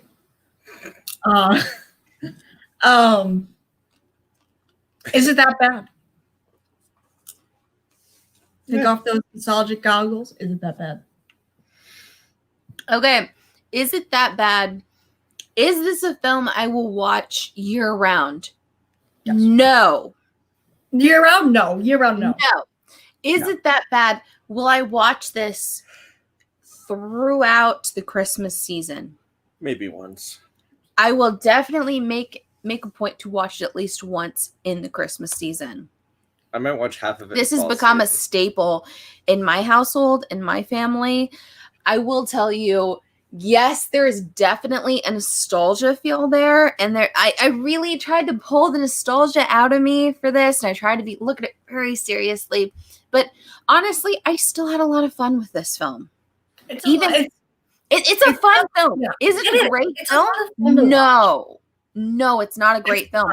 But it's a very fun film. It is not that bad.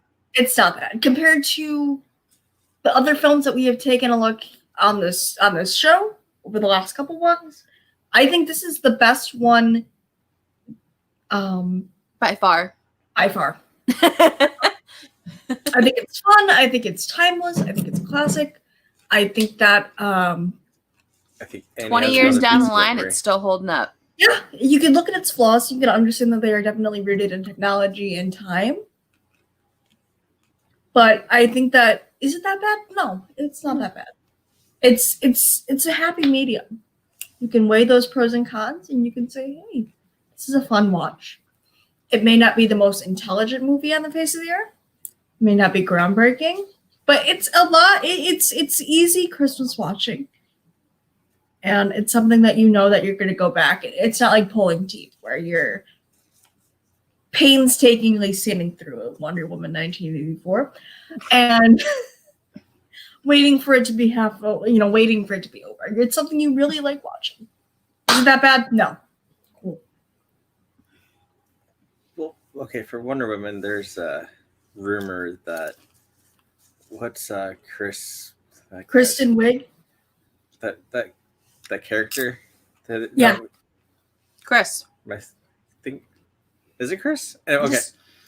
Is he the Flash? No. Who? No. No, there's no Flash in this. No. Is he No. rumored to be the Flash though? No. No.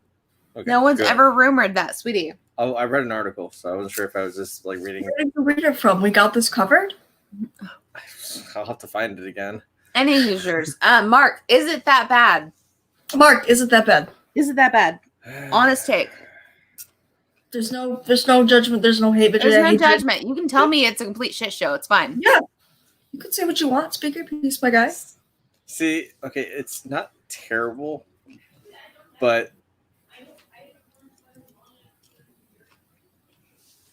I hear a person talking. Is that my voice in my head?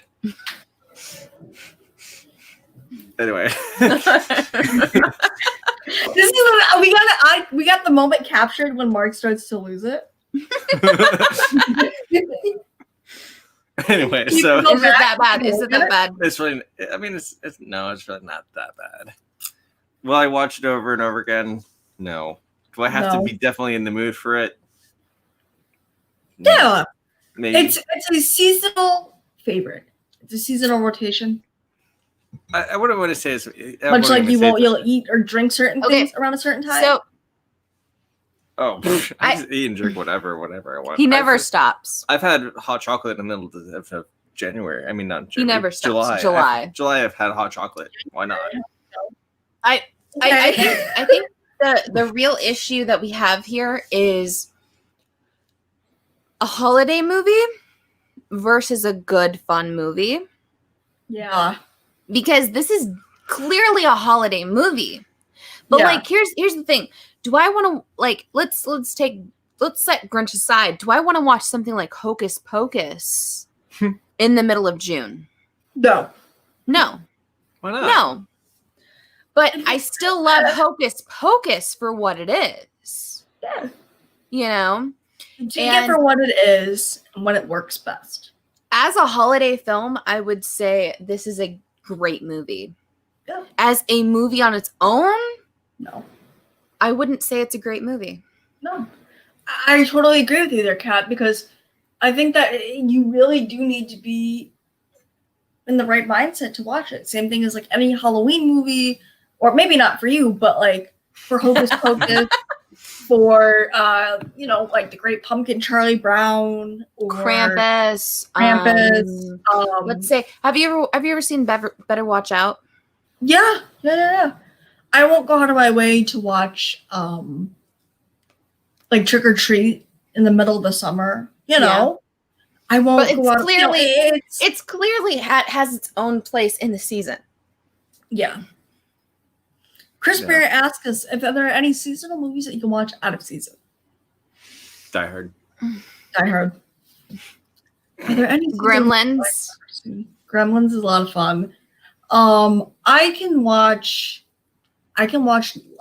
Lampoon's National Lampoon Vacation. I can watch that. I think that's just because I am from Chicago area. I think that the location is very important to me and very sentimental to me. That I can watch Lampoon Vacation any time of year. Get a kick out of Chevy Chase, losing it every 15 minutes. The lights, shitter's full. A lot of classic John Hughes gags. John Hughes was a Chicago guy, so I think that makes it a lot of easy watching on me. What other holiday movies can I watch? Is the Blues? I can watch I definitely feel like as a fan of horror films, I can watch more like Halloween films throughout the year than I can stomach like Christmas films necessarily. I way to watch a Christmas film in like April. You know what I mean? What is the name of it? There's one in particular. It's about a fear attraction, and it's clearly marketed as a Halloween movie. I'm looking at you because you're supposed to know the answers, Mark. You're supposed to know. You know the answers more than I do. Just saying. God, Bless it. You're gonna wake up at 4 o'clock and be like, I'm probably gonna start screaming the name of this movie at like 4 o'clock in the morning. He knows this because I drive him nuts over this. But God, what am I thinking of? I'm probably gonna start yelling it here in a second. Well, it's really, this is a very excellent question, Chris Barrett, because a lot of these summer movies and spring movies are not exactly seasonal. They're out. You know what I mean? So I would say, something that's released in the summertime, well, I can watch that any day of the year because I like the movie, not because I think it brings back a memory where I'm hearing things, where it brings me back to a certain holiday or a certain festivity. Haunt.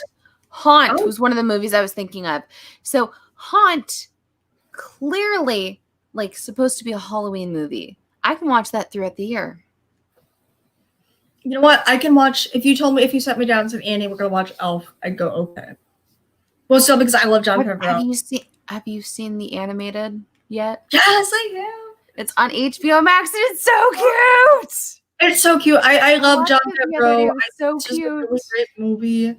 I think it's so sweet in its intention. That was kind of Will Ferrell's claim to fame too. That was the big push for Zooey Deschanel.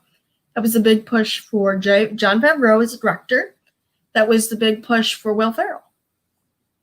That was their spot. That was their first. So that one, and I, as a year and a half ago, I sat in a room with Downey Jr. and Jon Favreau, and they had a conversation in front of me at a film gala here in Chicago. So I think that's a very sentimental thing to me because they were discussing Elf from the early 2000s and me growing up with that movie.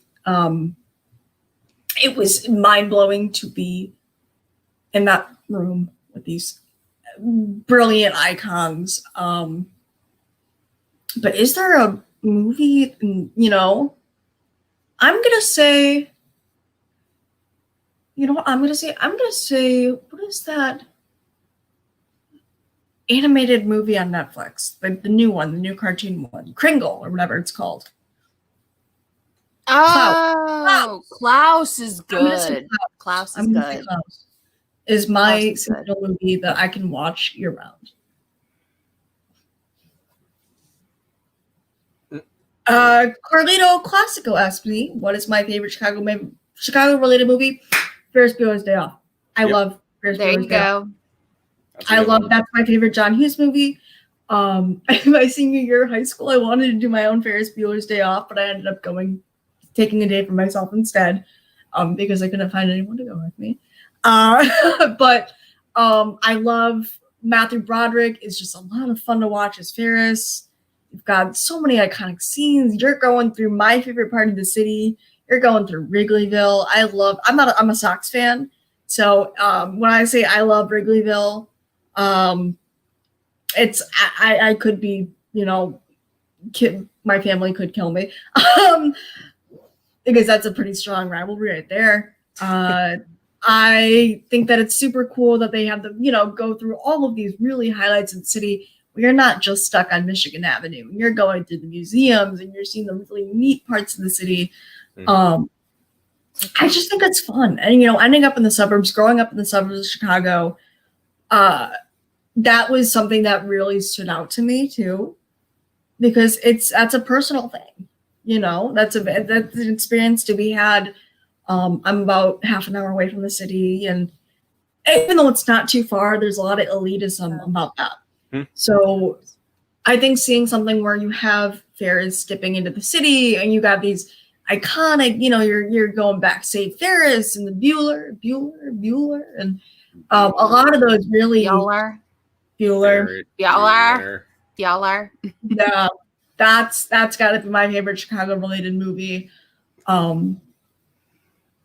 Yeah. Or the Star Wars theme song when they're jumping that Ferrari over the hill. Mm-hmm. Yeah. It's a really, really cool, very personal movie. And I was very fortunate to be introduced to John Hughes and his influence on Illinois at a young age. So that's very cool to see. Of course, I got to say the Vacation series. I've been talking about that a lot tonight, but I recently rewatched them all. Well, then, Annie, what do you think about the Blues Brothers? I love the Blues Brothers. That's a Chicago-based movie, right? You know what? I'm going to say Ferris Bueller, Blues Brothers. Yeah. I live by Joliet Jake. Mm-hmm. So I've seen The Prison. I just gave away my location, but I'm near Joliet, so I've seen Joliet Jake, The Prison, and in my hometown they had the old Blues Brothers car on top of the movie theater near me, and that was really big megaphone, right? Yeah. Blues Brothers is definitely a Chicago movie. I think people kind of forget that Scorsese's The Irishman is Chicago. It's a Chicago movie. My old neighbor, I grew up with the kids. Their great-grandfather was mentioned in The Irishman. They are still involved with the mafia. There you go. They refused to talk about The Irishman. They would not listen to you talk about it. They are still involved with the Teamsters. So I think that's another really... Dude. I hated The Irishman. I didn't really like it. I thought it was boring. I thought it was long. I think Scorsese has hit other triumphs, and I think this was not one of them. But yeah, no, I am very proud of Chicago's reputation for the most part in film. There are some poor reputations in Chicago that are seen because people only focus on very, very impoverished areas and the very low amount of crime that happens, but that's what's publicized.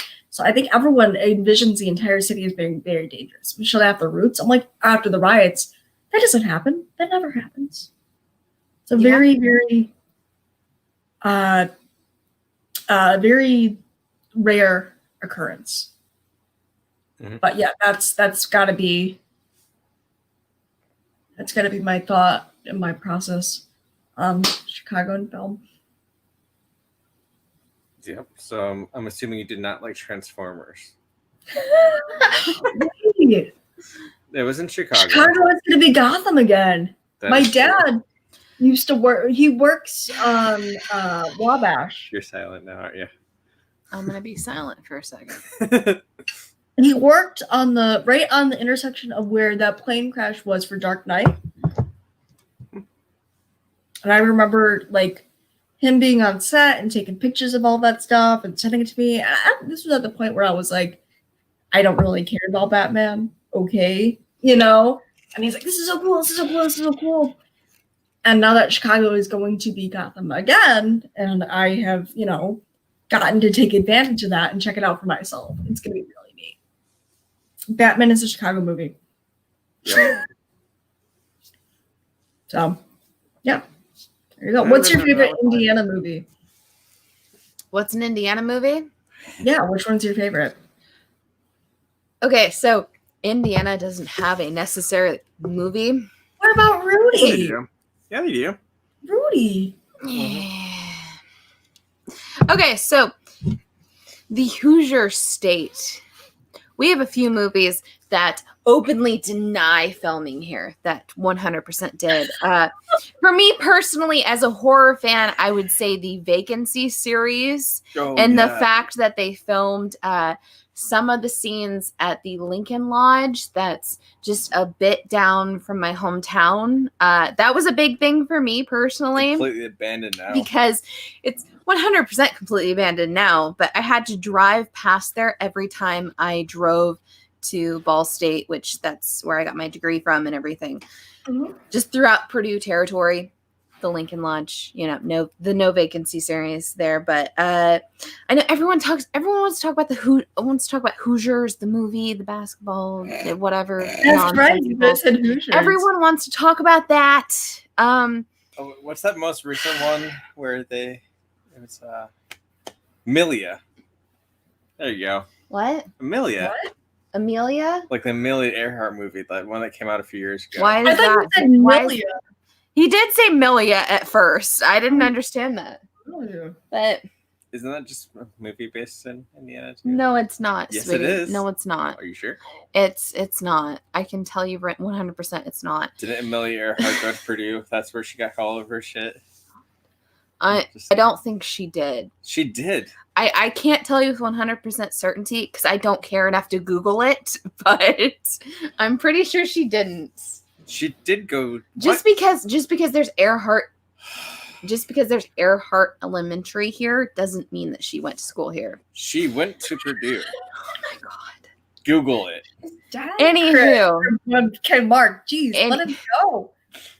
Any Hoosiers, I would say personally, as far as Indiana goes, we don't have any like crazy iconic stuff going on in Indiana. Yes, it is mostly corn. I will tell you, I will 100% accept Garfield as our mascot for the state personally, because Jim Davis and Garfield the cat both came from Indiana. So I'm gonna tell you right now, Garfield the movie and Garfield A Tale of Two Kitties is the Indiana staple, 100%. That in the No Vacancy series, because they did film some of the stuff. Who else was from Indiana? One of the people from Arrow, from Jim. I think Jim Dean's from here. Jim Dean, yes. Jim Dean's from here, but he didn't film anything here, which is really sad because he wholeheartedly hated Indiana because there's nothing going on here, but they still buried him here anyway. Which, I will tell you, Indiana, very safe place to grow up if you want, as a child, or if you want to have kids or something. There's not a whole hell of a lot going on here, but yes, there is. There's a lot going on here. What's going on here, Mark? Yeah, you have Recluse, you have Black Widows, you have. You're talking about spiders, okay? You can go up to Lake Michigan. I have a scar from a recluse, okay? They're not fun individuals. You have riptides on the lake. Any Hoosiers. Mark's going out of his way to find danger. Yeah. I will tell you. You have Thunder. 100%. I fully accept all of the Garfield animated films and the live action as Indiana-based films. Personally, because the character is from here, the creator is from here. The Garfield Museum is not that far away from here. I went to Ball State University, where Jim Davis actually basically was like deuces and left. I've seen some of his original sketches for Garfield that are actually hung up at Ball State, which are really, really cool to see personally. I don't know, with all the nonsense going on, if they're still necessarily up for viewing, but that was really cool to see as 100% a Fat Cat fan. Well, also, Christopher, if you live in Indiana, you're more likely to get hit by a train than you are by lightning. That's true too. Wow. They we have one amusement park here in Indiana, and it's called Indiana Beach, and their tagline is "There's more than corn in Indiana." and due to the pandemic and everything, no, they reopened. Partially. They filed for bankruptcy, and I think they're up for sale right now. Yeah. So if anybody who owns a lot of money wants to go ahead and own a piece of my childhood, because I went there every year. No, it's not as good as Kings Island or Six Flags, but they do have a water roller coaster known as the Great Flush. If you want to own the Great Flush, I would highly suggest you go ahead and buy that. Also, isn't Indiana known for like just cities just being completely erased from the maps? There are a few of them. A lot of our cities. Okay, so isn't there one that's still burning because of the coal mines? Probably. Kind of like what that one movie was based on. We have a lot of ghost towns throughout Indiana that don't actually exist on the newer maps. So if you're actually from Indiana, you might have some maps that are from like the 80s or 90s that have like the older cities like Americus and Gas City and everything that don't technically exist. They're there on the newer maps. They're there. They don't exist on the newer maps though. Because they have a population of 20. It's like a population of 20 or like 15 or 5. Or 5. The postmaster is the one person who lives there. But there's definitely a lot of ghost towns in this area. Also, if there are some roads that are completely just cut off, like they will divert you around these ghost towns. It's great. I know this because I used to deliver flowers all over the state, so I know everything within 250 miles is great. We travel, it's okay. When there's not a pandemic, we travel, it's okay. Yeah. In Illinois, there's a certain, kind of break it up into thirds. So the upper third of the north could be an extension of Wisconsin. Mm-hmm. That's the McHenry County area, which is about Bensonville on. It's about an hour north up until that Wisconsin border. Then the region that I'm from, that's the Chicago suburbs. And then once you go about when you say a little an past, hour south, once you hit that mid-Illinois point, everything on that long part of the state at the very bottom, or the mid to long part, that is all, you feel like you're in the deep south because it's Hickville, USA. It is Hickville, USA. It's most and it is horrible. Well, I grew up in Highland for a little bit. Oh, did you really? Okay, yeah. He's from Illinois. He's from Illinois originally. Yeah, Mark, you know exactly what I'm talking about. Well, see, I remember demolition derbies. I remember, the tractor farm, or the tractor festival or something. They brought all the combines out and stuff like that. Yeah. There are 3 cities you talk about when you talk about your childhood. You talk about Highland, you talk about St. Louis, and you talk about Peoria. Yep. I know Peoria and Highland. Peoria is the 3 you talk about. City. I was born in Bloomington. Yeah, my sister goes to ISU. She's at Bloomington Normal. Well, actually, my birth certificate originally said Normal, and then they changed it to say Bloomington because you can't say I was born in Normal, Illinois. At 1:23 a.m. Yep. 1:23 a.m. And they legally changed his name. Yep. Wow. After 6 months. And see, what they did back then is they took a typewriter, dashed over it, and then wrote above it. So it looks fake. I've seen his birth certificate. It's the funniest thing ever. Yes, you're right. Because it literally just looks like they crossed it out and then typed over it. No, they literally did cross it out and type over it. It's great. Because, Mark was not your original name. Yeah, it took me 6 hours to get my driver's license. What was your original name? Brandon. Okay. You don't look like a Brandon to me. Brandon Michaels. Brandon Michael. No, Michaels. There was an S. Michaels? How was that a middle name? It's better than boy. That's true. So his mother originally wanted to name him Boy. With an E on the end of it. Boy. Because she wanted a girl and she got him. See? So she didn't have a name for him. Wait, if I would have been named Boy, I would have been ahead of the time for what is that movie where they put the blindfold and God of War? Bird Box. Yes. Anywho, full disclosure. I 100% think this is where Mackenzie came from. What? I think your name was supposed to be Mackenzie, and I think you were supposed to be a girl. Because she went to the hospital expecting a daughter. You came out a boy, and she didn't have a name ready for you, so she wanted to name you Boy. And the nurse, I've been told this by his mother, the nurse would not allow her to put that on his birth certificate. So it's the funniest thing ever. A boy. Yeah. It's all good, though. That's kind of cool. I kind of like that. Kind of edgy. Yeah. So when we have my mom on next Friday, we'll be able to ask her again. Yeah, we're going back next Friday. Oh gosh.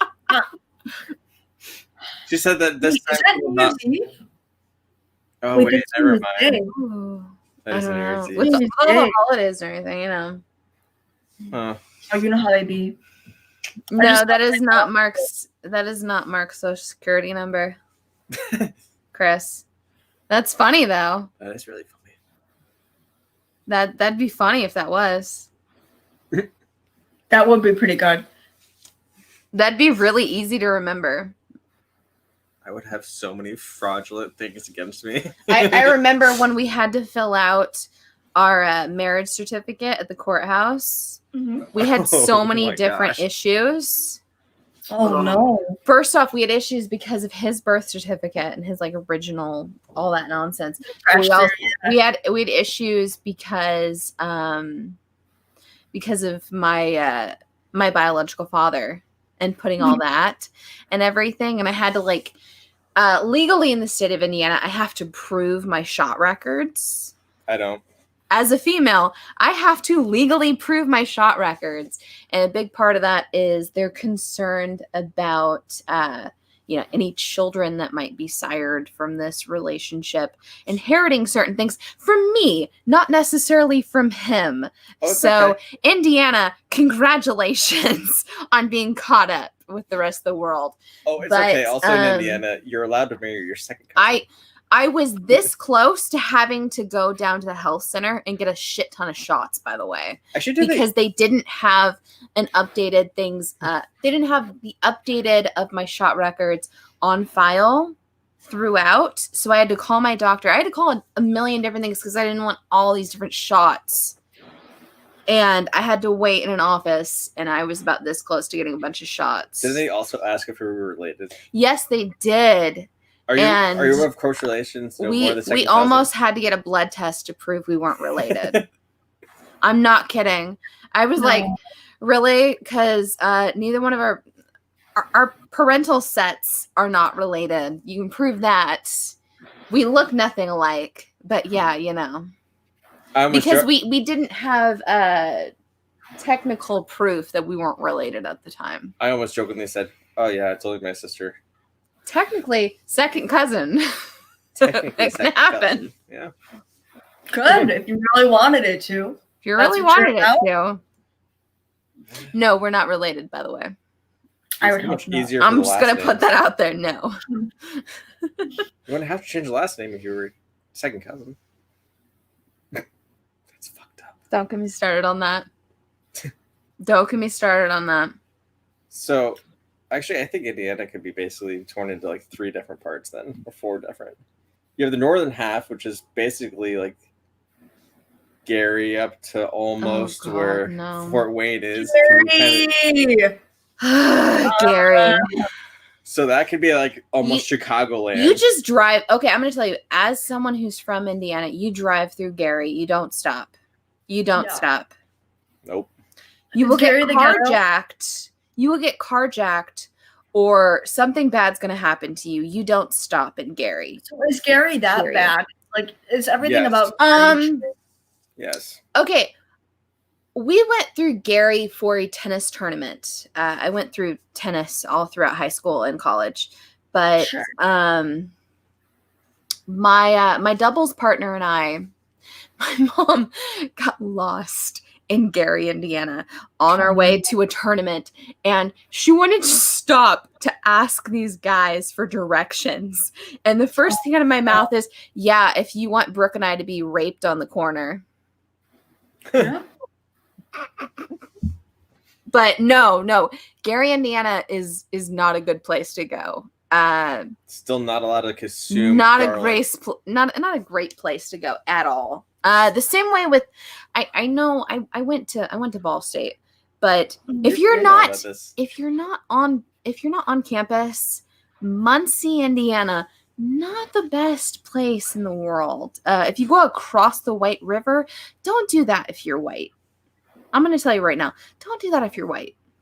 Mm-hmm. I've had a gun pulled on me 3 times in my lifetime, and twice was in Muncie. Where was the 3rd time? In Alexandria. Ah. Yeah. All 3 in Indiana, by the way. So the further south in Indiana you go, you can run into Kentucky, Indiana. Which, dear Lord. Yeah. That's the part where if you think you hear banjos, you get out of there. I don't like this song. Any users? I mean, I think the further south you go, you might run into your sister, mother, cousin. I will tell you. Huge shout out to Carson, aka Seawood 19. Carson, my brother from another mother. But then see where he is in Indiana, he's cool. Sitting in a car for 2.5 hours with you discussing what a Hoosier was, because we're both that was Indiana. Not 2.5 hours. That was like 6 hours. No, but it was 2.5 hours to just talk about Hoosiers. That was the fastest I drove through Ohio. 2.5 hours of just discussing what a Hoosier was. We're both Indiana born and raised. We both went to school in Indiana. He went to IU. I went to Ball State. Huge shout out to both those schools. But neither one of us to this day can actually tell you what a Hoosier really is.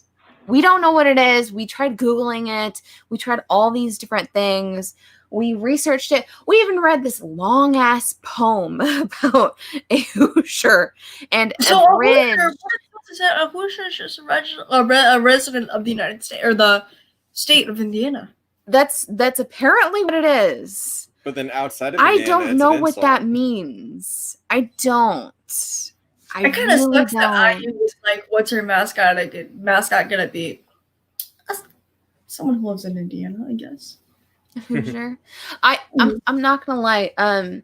My best friend and doubles partner, I actually mentioned her on this, but Brooke, she went to IU, and I asked her what her mascot was at the time, and she said, I don't know, I guess we're the trees. I remember her saying, I don't know, I guess we're the trees. I went to Ball State. Our mascot was Charlie the Cardinal. Chirp, chirp, motherfucker. Chirp, chirp. Dude, I almost had that tattooed on my body. I don't, thankfully, because that did not age well in the majority of my friends. But actually, isn't Illinois University also a Cardinal? Yeah, there is an Illinois Cardinal. The and then the school that I go to are the Cardinals. Chirp, chirp. Chirp, chirp. Cardinals, chirp, chirp. But which really helps my folks out because they just wear a lot of red and white. I say, what's the difference between a Redbird and a Cardinal? Redbirds are Cardinals and Cardinals are Redbirds. There you go. Like a boss. Annie Banks, like the boss. See? Full circle. I'll take it. Circle. Yeah. All right.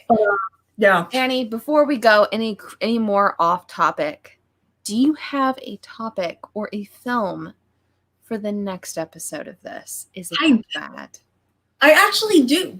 So I have a couple options because I'm thinking about this. Okay. I'm going to let you two kind of discuss amongst yourselves and pick one of these options. But do you know how you threw out the idea of picking a movie that everyone really likes and seeing if it's that good? I would like to take that stance. And I thought about it and a couple of options that I came up. I have 3 options for you guys. And I'm going to let you guys choose from these 3. The first one, I'm going to do 4. Okay. There's one that came to mind. The first one is going to be Monty Python and the Holy Grail. The second one is going to be Austin Powers and Goldfinger. The third one is going to be Spaceballs.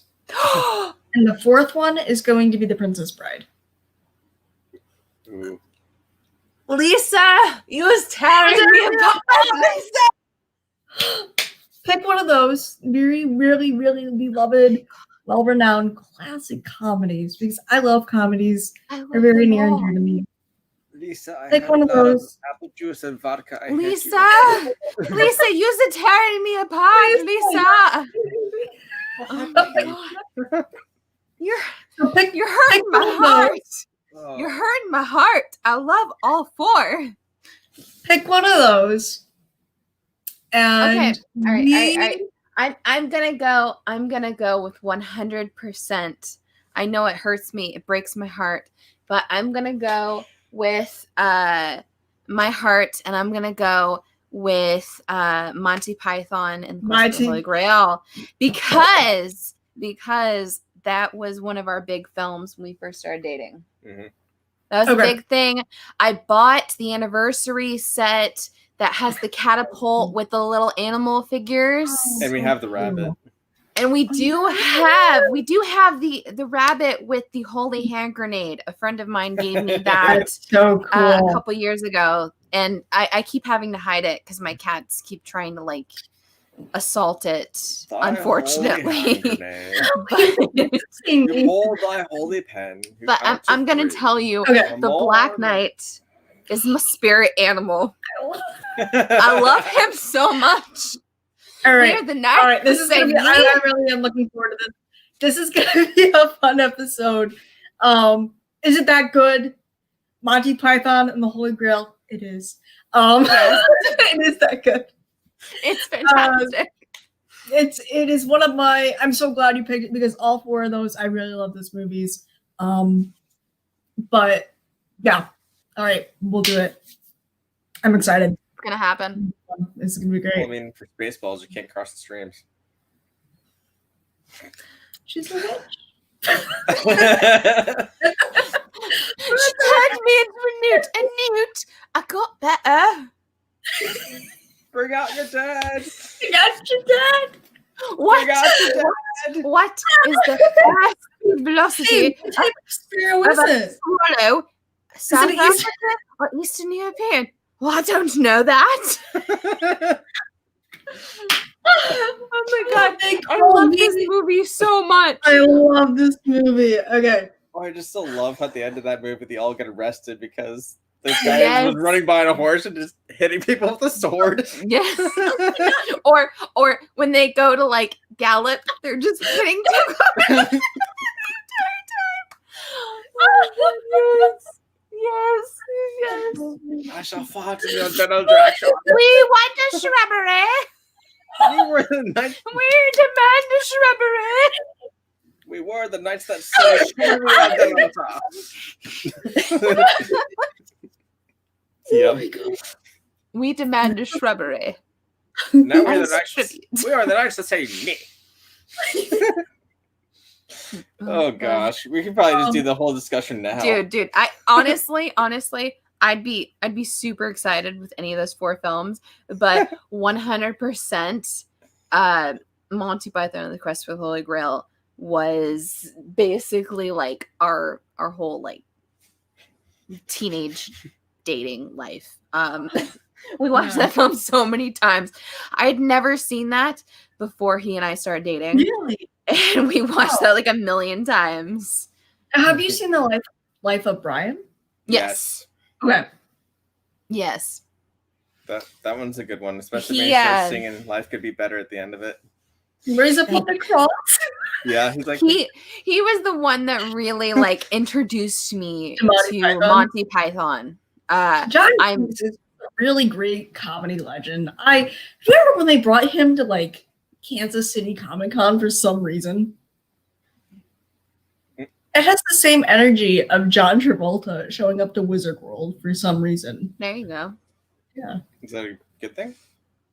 I don't know. I don't know how they got John Cleese. You know what I mean? Yeah. My dad was the first person to really introduce me to Monty Python. And my folks are, I kind of, as I've become older, I can differentiate what part of me comes from who. And I've got my sentimental side, my very emotional side, my very, I'm very in touch with that thanks to my mom, who really, but she's not she's not as in tune with entertainment and media nowadays. And she was very poor growing up, so they weren't always watching movies or watching TV, She kind of, was more focused on the family orientation and the importance of sticking together and stuff like that, which I take from her. from my dad, he was very into music and movies and TV and all of that really good stuff, where I get that deeper appreciation. And I got that a lot of my acquired tastes, or my mature tastes, if you will, from him, because he introduced me to things like Monty Python, Saturday Night Live, Ministry of Silly Walks at a younger age, where I can grasp this more developed humor and this very to be vain in a sense, this very strong, very well-known taste. You know, I have a very specific taste, and I know I hold myself to that standard. And I don't think without his influence, I would appreciate things like this. So I'm going to make him watch it with me during this week. I'm going to make, I'm going to sit down with him, I'm going to watch it with him and have that moment again, because as a professional critic, when I go to screenings, I give back to him and I give back to my mom for supporting me by bringing them along with me. Okay. And I let them do that with me, and that's our thing. So I think that sharing that again with him and rekindling watching something that he, is such an important part to my development will be fun for him, because he loves it. He loves that stuff. So yeah. All right, cool. This should be fun. I'm excited. This should be awesome, dude. This is going to be, I'm glad you guys like my choices. I've been thinking about this all week. So I've been thinking about it all week because, they're like, they asked me, what are you doing Sunday night? I'm like, streaming. They're like, all right, we don't know what that means. I'm talking to a nerd about movies. Yeah. I'm like, come on now. Like, no, we don't. So, yeah. So I think this should be, we picked out a couple of easy to pick on movies in the past. I want to challenge you guys a little bit more with cult classics in a way, cult comedy classics. Okay. Yeah. So then what part of this are we going to cut out, this part where I totally start hearing voices looking around? Oh my God. So Mark, like I said before, Mark 100% is the person who introduced me to Monty Python. Mm-hmm. But I'm from a very, let's say, conservative household. My mom only likes really older movies or murder mysteries. Those are her two things. She loves, I got my love of Poirot from her. Yeah. And Sherlock Holmes from her. Agatha Christie, anything like that. That's what I got from my mom. My biological father, he only watched Westerns. Oh, very cool. Okay. Which the only two Western movies I can really think of that I really can tell you I love would be what is it, 1,000 Ways to Die in the Wild West, or 1,000,000 Ways to Die in the Wild West, and then Bone Tomahawk. Okay. Those would be the only two I can actually tell you that I really love. But also, you know how awkward it is to watch a Western movie with a bunch of Native Americans? Very awkward, I'm guessing.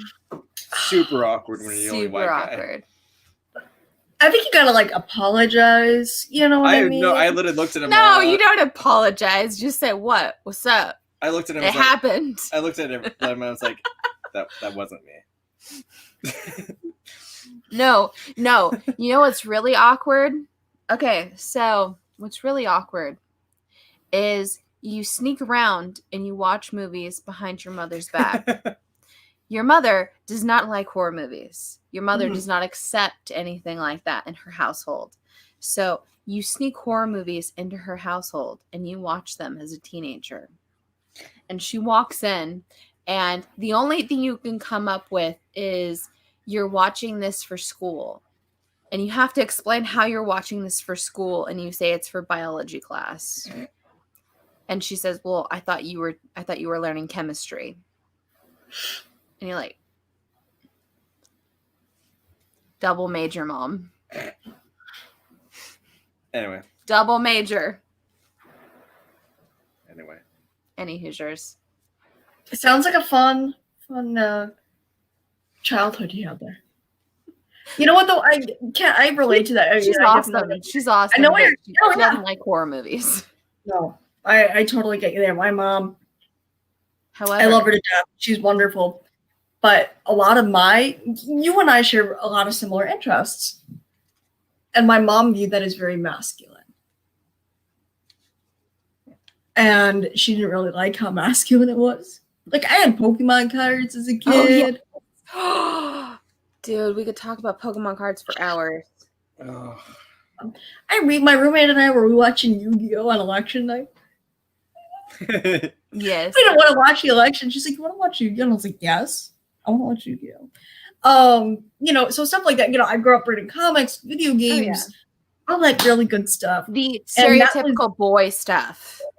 Yeah. So, that was something that she was like, of course, I grew up doing more feminine things too, like I rode horses and stuff like that. But with the horror movies, it's very similar. It's a very androgynous thing. It's a very androgynous interest that's not seen as particularly feminine, which is high skeleton hand. Did you really just say is really interesting in a way. That it is that horror movies were more liberal in a sense, which doesn't really make sense, but I guess. I feel like my mother-in-law thinks that I might be a sociopath because I watch horror movies. I talked to her about Friday the 13th. And so my missing persons poster is a part of Camp Blood, which is a fan film for Friday the 13th that's going to be coming out later next year. Yeah. And I'm really excited about that. But I was talking to her about that, and I swear I just saw her in this look of concern just rush over her face. And I looked at her, I was like, you do understand it's a movie, right? It's not real. And she looked at me, she's like, Can you just like cut it down and send me the scenes that you're a part of? And I'll just watch those. And then her next question was, did you film this during COVID? She's like, did you wear a mask, sweetie? Please tell me you wore a mask. Like, really, Mom? She's like, because you've been around those youngins. I love his mom. I do. It's okay. I also found out how horrible of an older brother I was. Oh, dude, you were a monster. Yep.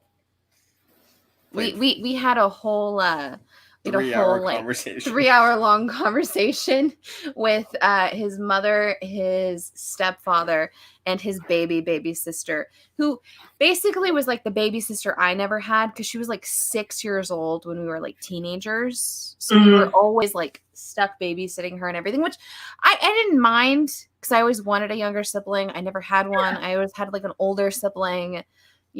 She's just a cute little munchkin constantly around. But his two other sisters really didn't always have the time for her when she was younger. I mean, they did, but they didn't. And some of the stories we were talking about, hide and seek tag, spilling soup all over your mom's antique couch. Playing freeze out in the car for 20 minutes. Playing freeze out in the car for 20 minutes, trying to freeze your sister to death. Or seatbelts. So, sticking your sister's head in between the bars of the stair railing and then telling her that she was going to have her head cut off.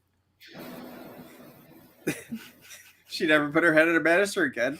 She was 6. She was 6. And you told her that.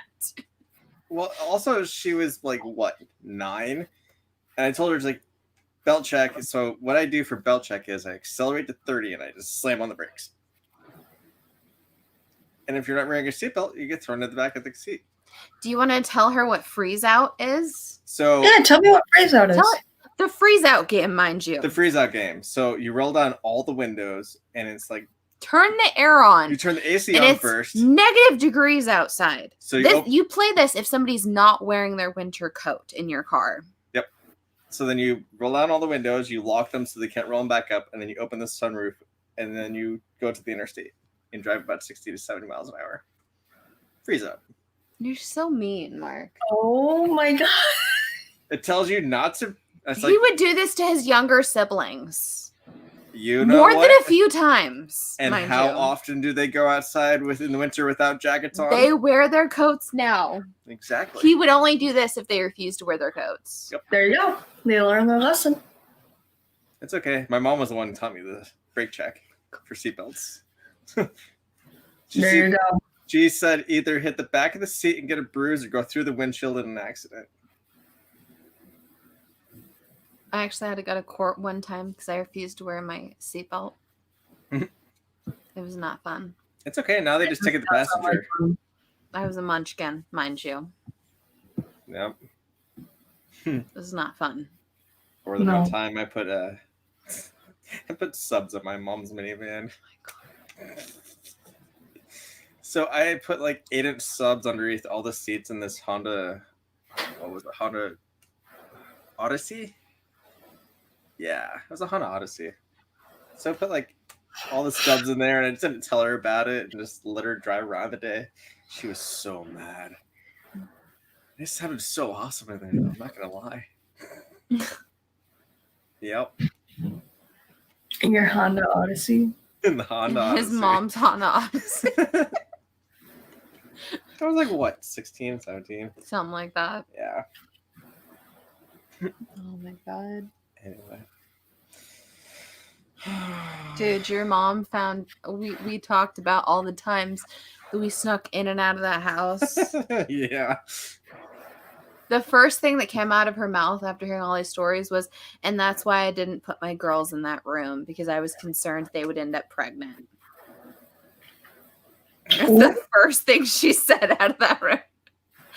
Well, it was so easy to sneak out of the second story house. Because... Dude, there was a whole way you snuck in and out of that house. All you did was roll up one of the garbage garbage cans. You went up to cans. the back porch, you rolled up one of the garbage cans, you climbed up to the top level, and then you just shimmied up to where you got up to where his window was. Yeah. It was super easy. And if you needed a quick escape, you went out the front of the house on the second story and down the flagpole. That is pretty easy. Super easy. Just mind the spikes that you tie the flag to, because I went through my shoe once and it felt great. Dude, historical neighborhood homes, really easy to get in and out of as a teenager. Oh yeah. Full disclosure, very easy to get in and out of. Doesn't sound like rocket science. Yeah. That, or I'm probably giving away my location, but the house that we used to live across the street from in that neighborhood was part of the Underground Railroad, in which, yes, whoa, what? That's super cool. Yes, he actually showed me, and there were caves. It was creepy as fuck. That is insane. Yeah. But in a good way. But then also, that was one of the houses that they gave up the location of some of those people. So, oh, not as cool. Not that as is cool. cool. Not as cool. Not as cool. But it happened. Yeah, Yeah. It's historical. We'll just go with that. it's super historical. Just remember, we're within driving distance of Garfield's home place. Let's just say fat cat that loves lasagna. Or actually, the house that was across the street, same house by the way, is one of 3 houses. That one was brought up from the St. Louis Art Fair or whatever, the World's Fair that was going on down there at the time. Oh yeah. So there's 3 identical houses somewhere in the state. States, plural. Anyway, I'm really drunk right now. I'm playing the skeleton hand. So, Monty Python and the Quest of the Holy Grail, or the Holy Grail, whatever. It's the I've been quest drinking. for the Holy Grail. But Is it? Or is I'm it? gonna tell you right now, the rabbit and the holy hand grenade, You will shut up, pass. Black Knight, the knights that say nee. All of the above. This movie is fantastic. I think it's 40 plus years old now. Oh my goodness. It's got some age on it, but you know what? It's fantastic. It's such a good movie. And is it that good? It probably is. Or I still love that throughout the entire film. This was from 1975. I love throughout the entire film, you notice that they're throwing sparrows with coconuts off of random things to see if they'll fly. Those motherfuckers. Oh, or the scene where they're catapulting animals at them. Mm-hmm. They were actually using little rubber animals. Mm-hmm. So when they released the anniversary Blu-ray edition of it, which I have, the animals that they included in that pack were actually size appropriate with the animals that they used for that scene originally. So I was pretty proud of that. Yes, they were tiny little things that they originally used. That is, you know what? The attention to detail given to this movie, considering being in the 70s and being English humor of all things. Yes. It is quite a gift for English humor. And that is my non-spoiler consensus. If you haven't seen this movie, god damn it, what's wrong with you? Watch it. Watch it. You gotta watch it next week or we're gonna break it down scene by scene. Yep. If you don't. There will be spoilers. Is it that bad? You know there's gonna be spoilers on here. Yep. We're going to be talking about inappropriate things. You sure are. When aren't we? Including, what is it? Which one of the nights was it that ended up in the whorehouse? Oh my god. The nunnery / whorehouse, where they all wanted to be spanked and punished. Yes, that happens in this movie, by the way. Watch the movie if you haven't seen it. It's been out for years. It's fantastic. It's been almost 50 years. 2025 is going to be 50 years? Yeah. Yeah. Yeah. Wow. Cool. This will be good. This will be fun. All the practical effects because there's no such thing as CGI. Which is even better. Exactly. That's a rabbit and a holy hand grenade. But it's just a cute little thing. Yeah, it'll tear your throat out. I'm gonna tell you right now. So I read Bunnicula on my channel. End this stream here a little bit. We still have 3 watching. The rabbit from the holy. Yes, the bunny. The bunny. The bunny is so much scarier than Bunnicula was. So my boyfriend's mom is an elementary school librarian. Okay. And they had to clear out a bunch of those posters around the library. Okay. He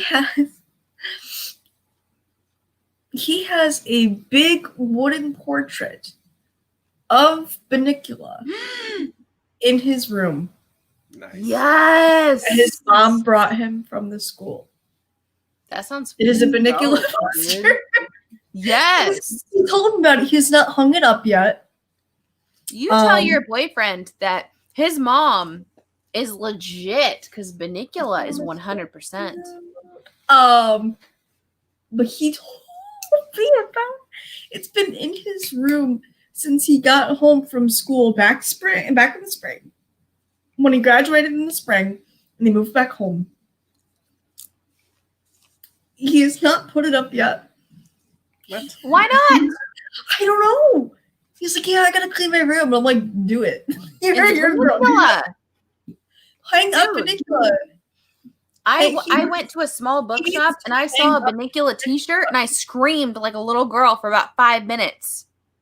This guy can tell you. I screamed like a little girl for about 5 minutes. And I hugged that t-shirt, didn't I not? Yep. Yes, I did. The one I want to be there when he hangs up the Bunnicula poster. I want to see it happen. It's like a christening. But when he's hanging it, you have to play the Rocky theme song. Oh God, yeah. There's no other way. Or he's gonna be in like a gray tracksuit too. Or just or play the final countdown. That too. I see him tomorrow. I'm gonna ask him about it. I'm gonna let you know, Kat, if he ever did anything with it. Ask him, dude. Yes. If not, if he hasn't done anything with it, we'll give you our address. Okay. Post it on Instagram. Okay. Okay. Once it's up, I will show you it. Okay. All right. All right. So the next episode is going to be the Mighty Python and the Search of the Holy Grail. We're gonna go on our own search for the Holy Grail. So, question. Each episode, I have found some way to make the alcohol adjacent to the topic. So this episode has been Captain Morgan, gingerbread spiced rum. Very fun. So, what should I do for the Holy Grail? Huh. Should I do? You know what you gotta do? You gotta find a goblet. Lager. You need to find a goblet to put your alcohol in. But we should get Goldschlager. See, Yes. that's not that crazy of a thing. Because you have goblets. Because I have goblets. You have goblets. I do. But what alcohol? Goldschlager. You know what you should get? You should get that royal purple gin. Ooh. That shimmers when the light catches it just right. Royal purple gin. I'm gonna Google Let me it see now. what the name of it is. You have to look it up on Blackwell's. Because I doubt that our area would carry it. Huge shout out to Blackwell's and the fact that I found out that they ship everywhere. I've had way too many deliveries from them, but you know. Empress 1908 gin. It is a royal purple gin. 1908 gin. 1908 gin. Ooh. Yeah, you're gonna have to definitely ship that. Yeah, I'm gonna see if I can get this in time for the next episode. If not, Goldschlager. If not, I might just try to substitute it for something else. But yeah, I'm gonna see if I can get this in for the next episode because I've never had this before. That looks awesome. It's purple. I like the fact that it's purple. It's the color of royalty. Exactly. And I think for this time period in which Holy Grail is placed in, it works very well. Oh yeah. Hell yeah. I feel like each one of us needs to have a sword for this next episode, which I'm totally fine with. So my boyfriend's brother collects swords. Okay. Is it like replicas? Are they like usable swords? Usable swords. Okay. I'm gonna see if I can borrow one. Okay. I'm gonna see if he'll lend me one. Like these are legitimate swords. I've got my swords from Game of Thrones. We got all the Stark swords. Okay, you have Stark swords. Let me see what I can come up with. Let me see if I can get my swords. Or I could fine. be. Can I hold Tario's bow then? No. We're not doing bows in this. When do they yeah, have that's bows? true. No, he's thinking Lord of the Rings Hobbit. Yeah, Lord of the Rings is the Christmas movie because they're elves. Because they're elves. They're hot elves, though. They are hot elves. You're right. They're hot elves. No. I got me Tariel's bow from the Hobbit. Yes. As a gift, and I hugged the box for about 2 hours. And cried. Tariel's He bow. bought it for me. Yeah, the awesome thing is it's still in the box. It's because you refused to hang it up for me. Because I'll use it. Okay, I will tell you, he also got me Legolas's twin blades. Oh my god, those things are And so I had to Very get nice. Very I got nice. stitches from it. That's so cool. I tried to do the same thing that he did in the movie, and I cut right here No. on both my arms. Orlando It was not fun. But I looked really badass for about 5 seconds there. I'm sure you Kind of made it worth it. It's okay. That Stark shield still weighs about 30 pounds. Aren't they working on a new Hobbit series or a new Lord of the Rings series for Amazon? I think they're doing something that's a prequel. Are they to going to all film of it it? in New Zealand? Because I know they're doing HBO doing Targaryen. House of Dragons. They're doing the House of the Targaryen. Dragon. Which And I I don't know. think they're doing, I think for the Lord of the Rings, Tolkien verse, whatever, I think they're doing the story of Isildur. Ooh, okay. I don't know if I could be completely wrong, but last I heard, it was Isildur they were doing. Okay. I could be completely wrong, but last I heard, they were doing Isildur. The Lord of the Rings. Now, what is this? 9 episodes, Lord of the Rings based TV series set 3,400 years